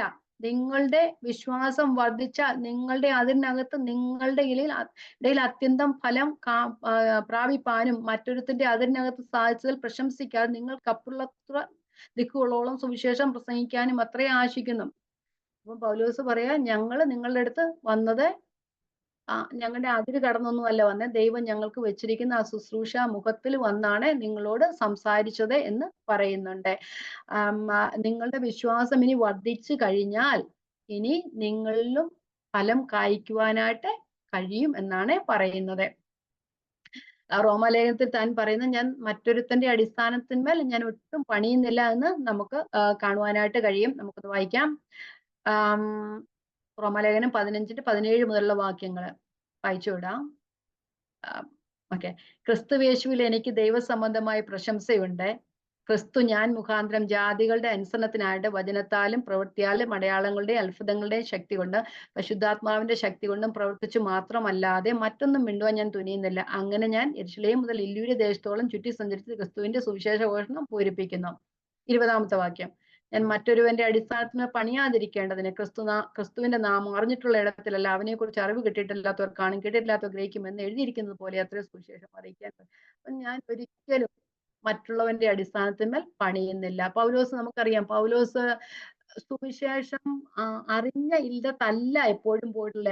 ദൈവത്തെ ആരും അറിയട്ടെ, ക്രിസ്തുവിന്റെ സുവിശേഷം പ്രസംഗിച്ചിട്ടില്ലാത്ത സ്ഥലത്ത് ദിക്കുകളോളം പോയി. പൗലോസ് പറയുന്നുണ്ട്, ഞാൻ യെരൂശലേം മുതൽ ഇല്യൂര്യ ദേശത്തോളം സഞ്ചരിച്ചു. ഇനി അത് കഴിഞ്ഞ് താഴോട്ട് റോമാലേഖനം പറയുന്നുണ്ട് 15-ാമത്തെ അധ്യായത്തില്, ഇനി എനിക്ക് ഈ ദേശം സ്ഥലമില്ലായാലും നിങ്ങളെ കാണുവാൻ വളരെ നാൾ കൊണ്ട് കാക്ഷിക്കാലും ഞാൻ നിങ്ങളുടെ അടുക്കിലേക്ക് വരുവാൻ റോമക്കാരോട് പറയുന്നുണ്ടല്ലേ. അപ്പൊ ഇനി ആ സ്ഥലത്ത് തനിക്ക് ചെല്ലാവുന്ന സ്ഥലത്തൊക്കെ താൻ സുവിശേഷം അറിയിക്കുകയാണ് ചെയ്യുന്നത്. വേറൊരാള് പറഞ്ഞ അല്ലെങ്കിൽ സുവിശേഷം അറിയിച്ച ഒരു സ്ഥലത്ത് പൗലോസ് വീണ്ടും പോയി സുവിശേഷം അറിയിക്കാനായിട്ട് ശ്രമിച്ചിട്ടില്ല. മറ്റൊരുത്തന്റെ അടിസ്ഥാനത്തിന്മേൽ താൻ പണിയാൻ ആഗ്രഹിച്ചില്ല. അത് പൗലോസ് എപ്പോഴും പറയുന്ന ഒരു കാര്യമാണ്. ഞാൻ ദൈവത്തിലാണ് പ്രശംസിക്കുന്നത്. ദൈവം എനിക്കൊരു വേല തന്നിട്ടുണ്ട്, അത് മാത്രമേ ഞാൻ ചെയ്യുന്നുള്ളൂ. ദൈവം എന്നെ ആ ഒരു അപ്പോസ്തല ശുശ്രൂഷ എന്നെ ഏൽപ്പിച്ചിരിക്കുന്നത്, പണിയുവാനുള്ള ഒരു ശുശ്രൂഷയാണ് ഏൽപ്പിച്ചിരിക്കുന്നത്. ആ ശുശ്രൂഷ അനുസരിച്ച് ദൈവം എനിക്കൊരു പരിധി വെച്ചിട്ടുണ്ട്. ആ പരിധിയിൽ ദൈവം എന്നെ ഏൽപ്പിച്ച ശുശ്രൂഷ ഞാൻ ചെയ്യുന്നു. മറ്റൊരുത്തന്റെ അടിസ്ഥാനത്തിന്മേൽ ഞാൻ പണിയുകയില്ല എന്നാണ് പറയുന്നത്. ഓക്കെ. 16-ാമത്തെ വാക്യം. മറ്റൊരുത്തിന്റെ അതിനകത്ത് സാഹചര്യത്തിൽ പ്രശംസിക്കാതെ നിങ്ങളുടെ അപ്പുറത്തുള്ള ദിക്കുകളോളം സുവിശേഷം പ്രസംഗിക്കാനും ആശിക്കുന്നു. അവരോട് പറയുകയാണ്, നിങ്ങളുടെ വിശ്വാസം വർദ്ധിച്ചു കഴിഞ്ഞാൽ ഇനി നിങ്ങളുടെ അടുത്തുള്ള സ്ഥലങ്ങളിലും ഞാൻ സുവിശേഷം അറിയിക്കുവാനായിട്ട് ആഗ്രഹിക്കുന്നു. നിങ്ങളുടെ സഹായം എന്നല്ല, നിങ്ങളുടെ ഒരു കൂട്ടായ്മ ഉണ്ടെങ്കിൽ നിങ്ങളോട് കൂടെ ചേർന്ന് നിങ്ങളുടെ അടുത്തുള്ള സ്ഥലങ്ങളിലും സുവിശേഷം അറിയിക്കുവാൻ ഞാൻ ആഗ്രഹിക്കുന്നു. ചിലരൊക്കെ പറയുന്നത് റോമയിലും സ്പെയിനിലും ഗ്രീസിന്റെ മറ്റു ഭാഗങ്ങളിലും താൻ സുവിശേഷം അറിയിക്കുവാനായിട്ട് ആഗ്രഹിക്കുന്നു എന്ന് പറയുന്നത് നമുക്ക് അപ്പോസ്തല പ്രവൃത്തികളിലെ 19-21 നമുക്ക് കാണുവാനായിട്ട് കഴിയും. അപ്പോസ്തല പ്രവൃത്തി 19-21 വായിച്ചുവിടാം. ഇത് കഴിഞ്ഞിട്ട് പൗലോസ് മക്കെദോന്യയിലും അഖായിലും കൂടി കടന്ന് യെരൂശലേമിലേക്ക് പോകണമെന്ന് മനസ്സിൽ നിശ്ചയിച്ചു. പൗലോസിന് തന്റെ ശുശ്രൂഷയെക്കുറിച്ച് ഒരു ദീർഘവീക്ഷണം ഉണ്ടായിരുന്നു. താൻ എവിടെയൊക്കെയാണ് ദൈവം തനിക്ക് വെച്ചിട്ടുള്ള കാര്യം എന്നൊക്കെ പറഞ്ഞ് പൗലോസിന് മക്കെദോന്യയിലേക്കൊന്നും വരാൻ ഒട്ടും താല്പര്യമുണ്ടായിരുന്ന ആളല്ലായിരുന്നു അല്ലേ. എന്നിട്ട് മക്കെദോന്യയിലെ കുറിച്ച് ഒരു മക്കെദോന്യക്കാരനായ ഒരു പുരുഷൻ തങ്ങളെ വിളിക്കുന്നു എന്നുള്ളൊരു ദർശനം കണ്ടതിന് ശേഷം പൗലോസ് യൂറോപ്പിലേക്ക് വരുവാനായിട്ട് കാരണമായി തീർന്നത്. അതുപോലെ പൗലോസ് നല്ലോണം അറിയാം. പൗലോസിന് ദൈവം കൊടുത്തിരിക്കുന്ന പരിധിയെക്കുറിച്ച് അറിയാം. മറ്റുള്ളവരുടെ ആ പരിധിക്ക് അല്ലെങ്കിൽ അടിസ്ഥാനം മറ്റുള്ളവർ പഠിച്ചതിലും മേലെ താൻ പണിയുവാനായിട്ട് ആഗ്രഹിക്കുന്നില്ല എന്ന് പൗലോസ് പറയുകയാണ് ചെയ്യുന്നത്. അപ്പം പോൾ മറ്റുള്ളവരുടെ വയലിലേക്ക് ആക്രമിച്ചു കടക്കുവാൻ ആഗ്രഹിക്കുന്നില്ല. ദൈവം തനിക്ക് നൽകിയിരിക്കുന്ന ആ പരിധിക്കുള്ളിൽ വെച്ചാണ് ചെയ്യുവാനായിട്ട് ആഗ്രഹിക്കുന്നത് എന്ന് പറയുന്നത്. നമുക്കിനി 2 വാക്യങ്ങളൂടെ ഉള്ളല്ലോ. ചിലപ്പോൾ ഞാൻ 2-3 മിനിറ്റ് കൂടുതൽ എടുക്കായിരിക്കും. നമുക്ക് 5 മിനിറ്റ് കൂടുതൽ എടുക്കത്തില്ല. ഓക്കെ, നമുക്ക് തീർക്കാം. അല്ലെങ്കിൽ പിന്നെ ആ 2 വാക്യം ഇരിക്കത്തില്ല. ഓക്കെ, 10:17 പ്രശംസിക്കുന്നവർ കർത്താവിൽ പ്രശംസിക്കട്ടെ. യിരെമ്യാ പ്രവചനം 9-ാം അധ്യായത്തിന്റെ ഉദ്ധരണിയാണ് അവിടെ പൗലോസ് പറയുന്നത്. ഞാൻ അതൊന്ന് വായിച്ചു മാത്രം വിടാം, പറയുന്നില്ല, ശ്രദ്ധിച്ച് കേട്ടിരുന്നാൽ മതി, സമയമില്ലല്ലോ. യിരെമ്യാവ് 9:23 യഹോവ ഇപ്രകാരം അരുളിച്ചെയ്യുന്നു, ജ്ഞാനി തന്റെ ജ്ഞാനത്തിൽ പ്രശംസിക്കരുത്, ബലവാൻ തന്റെ ബലത്തിൽ പ്രശംസിക്കരുത്, ധനവാൻ തന്റെ ധനത്തിലും പ്രശംസിക്കരുത്. പ്രശംസിക്കുന്നതിനോ യഹോവയായ ഞാൻ ഭൂമിയിൽ ദയയും ന്യായവും നീതിയും പ്രവർത്തിക്കുന്നു എന്നിങ്ങനെ എന്നെ ഗ്രഹിച്ചറിയുന്നത് തന്നെ പ്രശംസിക്കട്ടെ. ഇതിനല്ലോ എനിക്ക് പ്രസാദമുള്ളത്. അപ്പൊ നമ്മൾ ആരും നമ്മളെ തന്നെ പ്രശംസിക്കണ്ട, പ്രശംസിക്കുന്ന കർത്താവിൽ പ്രശംസിക്കട്ടെ എന്ന് പറയുന്നുണ്ട്. പൗലോസ് അപ്പോസ്തലൻ എപ്പോഴും പറയുന്നത് താൻ തന്നിൽ പ്രശംസിക്കുന്നില്ല, പ്രശംസിക്കുന്നെങ്കിലും ഞാൻ ക്രിസ്തു നിമിത്തമാണ്, ക്രിസ്തുവിൽ പ്രശംസിക്കുന്നു എന്ന് പറയുന്നുണ്ട്. ഇവിടെ താൻ തന്നെ പറ്റി പുകഴ്ത്തുവാൻ അല്ലെങ്കിൽ പ്രശംസിപ്പാൻ താൻ ഒരിക്കലും ആഗ്രഹിച്ചില്ല. താൻ ഒരു ലേഖനങ്ങളും തന്നെ കുറിച്ച് പ്രശംസിക്കുന്നില്ല. പക്ഷെ ഇവിടെ താൻ നിർബന്ധത്താൽ അങ്ങനെ ആയിത്തീരുകയാണ് ചെയ്യുന്നത്. പൗലോസിനെ എതിർത്തപ്പോൾ കൊരിന്ത്യയിലെ ജനം വഷളായി പോയപ്പോൾ, ദൈവത്തിന്റെ ഉപദേശത്തിൽ നിന്ന് മാറിപ്പോയപ്പോൾ അവരെ മാനസാന്തരത്തിലേക്ക് നയിക്കുവാൻ മാത്രമാണ് തന്റെ ബലഹീനതകൾ 10-ാം അധ്യായത്തിൽ പറയുന്നുണ്ട്. ഞാൻ പ്രശംസിക്കുന്നത് എന്റെ ബലഹീനതകളിൽ മാത്രമേ ഞാൻ പ്രശംസിക്കുന്നുള്ളൂ. ഞാൻ നേരത്തെ പല പ്രാവശ്യവും പറഞ്ഞിട്ടുണ്ട്, പൗലോസ് അപ്പോസ്തലൻ 3-ാം സർഗ്ഗത്തോളം എടുക്കപ്പെട്ടത് പോലും 14 വർഷങ്ങൾക്ക് ശേഷമാണ് പൗലോസ് പറയുന്നത്. ഒരാളോട് പറയുന്നു എങ്കിൽ അത് കൊരിന്ത്യരോട് മാത്രമാണ് പൗലോസ് പറഞ്ഞിരിക്കുന്നത്. അതും തൻ നിർബന്ധത്താലാണ് പറഞ്ഞിരിക്കുന്നത്. അവിടെ പൗലോസ് പറയുകയാണ്, ഞാൻ എന്നിൽ തന്നെ പ്രശംസിക്കുന്നില്ല. നമ്മൾ 1 കൊരിന്ത്യർ 15-ാം അധ്യായത്തിൽ പറയുന്നുണ്ട്, ദൈവം എനിക്ക് തന്ന കൃപ നിമിത്തമാണ് ഞാൻ ചെയ്യുന്നത് അല്ലെ. ഞാൻ അത്ഭുതങ്ങളും അടയാളങ്ങളും എല്ലാം പ്രവർത്തിക്കുന്നത് എല്ലാം പരിശുദ്ധാത്മാവ് എന്നിലൂടെ പ്രവർത്തിച്ചത് മാത്രമല്ലാതെ മറ്റൊന്നും പറയുവാനായിട്ട് ഞാൻ തുനിയുന്നില്ല എന്ന് പറയുന്നുണ്ട്. 1 കൊരിന്ത്യർ 15-9-10 താൻ ഇങ്ങനെ പറയുന്നു, ഞാൻ അപ്പോസ്തലന്മാരിൽ ഏറ്റവും ചെറിയവനല്ലോ, ദൈവസഭയെ ഉപദ്രവിച്ചവൻ അപ്പോസ്തലൻ എന്ന പേരിന് യോഗ്യനുമല്ല, എങ്കിലും ഞാനാകുന്നു ദൈവകൃപയാലാകുന്നു, എന്നോടുകൂടിയുള്ള അവന്റെ കൃപ വ്യർത്ഥമായുമില്ല എന്ന് പറയുന്നുണ്ട്. എന്നോടുകൂടിയുള്ള ദൈവകൃപയാണ് എന്നെ ഇതെല്ലാം ചെയ്യുവാനായിട്ട് യെരൂശലേം മുതൽ ഇല്യൂര്യ ദേശം വരെ ചുറ്റി സഞ്ചരിച്ച് ദൈവത്തിന്റെ സുവിശേഷ ഘോഷണം അറിയിക്കാനായിട്ട് ഞാൻ കാരണമായി തീർന്ന എന്റെ ഒരു മിടുക്കൊന്നുമല്ല, എന്നുള്ള ദൈവത്തിന്റെ കൃപ മാത്രമേ ആണെന്ന് പറയുന്നുണ്ട്. എല്ലാത്തിലും ദൈവത്തിൽ പ്രശംസിക്കാനായിട്ട് ഇടയായി തീരണം. 18-ാമത്തെ വാക്യം. ഒരു വാക്യങ്ങൾ എഴുതി വെച്ചിട്ടുണ്ട്, പക്ഷെ ഞാൻ ഒന്നും പറയുന്നില്ല. ഓക്കെ, 18-ാമത്തെ വാക്യം. തന്നെത്താൻ പുകഴ്ത്തുന്നവനല്ല, കർത്താവ് പുകഴ്ത്തുന്നതിന് അത്രേ കൊള്ളാവുന്നവൻ. മനസ്സിലാവുമല്ലോ. പൗലോസ് അപ്പോസ്തലൻ ഇത്രയും നേരം പറഞ്ഞു കാര്യം ഇവിടെ നമ്മളെ യിരെമ്യാ പ്രവചനം പറഞ്ഞ പോലെ ജ്ഞാനികൾ തന്റെ ജ്ഞാനത്തിലും ധനവാന്മാർ തന്റെ ധനത്തിലും ഒന്നും പ്രശംസിക്കരുത്, ദൈവത്തിൽ മാത്രം പ്രശംസിക്കുക. കൊരിന്തിലെ ദുരുപദേഷ്ടാക്കന്മാർ അല്ല, അവരോട് കൂടുന്ന ജനങ്ങളെ സ്വയം പ്രശംസിക്കുന്നവരായിരുന്നു. അവർ തങ്ങളെ അളക്കുകയും തങ്ങളെ തന്നെ മറ്റുള്ളവരോട് ഉപമിക്കുകയും ചെയ്യുന്നവരായിരുന്നു. അവരോട് പറയുകയാണ്, നിങ്ങൾ പ്രശംസിക്കുന്നുവെങ്കിൽ കർത്താവിൽ പ്രശംസിക്കട്ടെ, താൻ പുകഴ്ത്തുന്നവനല്ല, കർത്താവ് പുകഴ്ത്തുന്നവനത്രേ കൊള്ളാവുന്നവനെന്ന് പറയുന്നുണ്ട്. ഒത്തിരി വാക്യങ്ങൾ ഞാൻ എഴുതി വെച്ചിട്ടുണ്ട്. റോമാലേഖനം 2-ാം അധ്യായത്തിലെ പൗലോസ് അപ്പോസ്തലൻ പറഞ്ഞ യഹൂദന്മാരെ കുറിച്ച് അവരെന്തത്തിലാ പ്രശംസിക്കുന്നതൊക്കെ പറയുന്നുണ്ട്. വാക്യം മാത്രം റെഫറൻസ് മാത്രം പറഞ്ഞു പോകാം, നിങ്ങൾ തന്നെ വായിച്ചാൽ മതി. റോമാലേഖനം 2-ന്റെ 17, 18, 19, 20, 21, 23, 29 വാക്യങ്ങൾ അവരാരൊക്കെയാണ്, അവര് ന്യായപ്രമാണത്തിൽ ആശ്രയിക്കുന്നു, ദൈവത്തിൽ പ്രശംസിക്കുന്നു എന്നൊക്കെ പറയുന്നുണ്ട്. പൗലോസ് അപ്പോസ്തലൻ ഇവരോട് പറയാണ്, പ്രശംസിക്കുക, കർത്താവിൽ പ്രശംസിക്കട്ടെ എന്ന് പറയുന്നുണ്ട്. അപ്പം നമുക്കും മനുഷ്യരാലല്ല ദൈവത്താൽ അത്രയും നമുക്ക് പുകഴ്ച ലഭിക്കേണ്ടത് നമ്മൾ പ്രശംസിക്കുന്നു എങ്കിൽ കർത്താവിൽ മാത്രം പ്രശംസിപ്പാനും ഇടയായി തീരട്ടെ. അപ്പൊ നമ്മൾ ഈ പഠിച്ച വാക്യങ്ങളൊക്കെ എല്ലാം നമ്മോട് പറയുന്നത് നാം ദൈവത്തിൽ പൂർണ്ണമായും ആശ്രയിക്കുക, ദൈവത്തിന്റെ ഇഷ്ടത്തിന് നമ്മെ തന്നെ സമർപ്പിക്കുക, നമ്മെ ദൈവം വിളിച്ച് തന്റെ പുത്രന്റെ സ്വരൂപത്തോട് അനുരൂപമാകുവാനാണ്. അതിന് അനുരൂപമാകണമെങ്കിൽ നമ്മൾ അളവുകോൽ നമ്മുടെ ക്രിസ്തു തന്നെ ആയിരിക്കണം. ആ ക്രിസ്തു തന്നെയാണെങ്കിൽ നമ്മൾ ഓരോ ദിവസവും നമ്മളുടെ അളവുകൾ നാം ആണെങ്കിൽ നമുക്ക് പിന്നെ ചേഞ്ച് ചെയ്യേണ്ട ആവശ്യമൊന്നുമില്ല. നമുക്ക് മാനസാന്തരത്തിന്റെ ആവശ്യമില്ല. നമ്മൾ വലിയവരാണെന്ന് ചിന്തിക്കുന്ന അവസ്ഥയിലായിപ്പോ നമ്മുടെ അളവുകൾ ക്രിസ്തു ആയിരിക്കണം. നമ്മെ ക്രിസ്തുവിനോടൊന്ന് ഒത്തൊരുമിച്ച് നോക്കിയാൽ എത്രത്തോളം നാം വളരണമെന്ന് ഓരോ ദിവസവും നമുക്ക് മനസ്സിലാക്കുവാനായിട്ട് കഴിയും. അതുകൊണ്ട് ദൈവഭയത്തിൽ ദൈവിക പരിജ്ഞാനത്തിൽ വളരുവാനും വചനം പഠിച്ച് ദൈവം നമ്മെക്കുറിച്ച് ആഗ്രഹിക്കുന്ന രീതിയിൽ നമ്മൾ ആയിത്തീരുവാനും ദൈവം നമ്മളെ അനുഗ്രഹിക്കട്ടെ. ദൈവത്തിന്റെ ആത്മാവ് എല്ലാവരെയും അതിനുവേണ്ടി സഹായിക്കട്ടെ. ആ ദൈവനാമം വാഴ്ത്തപ്പെടും.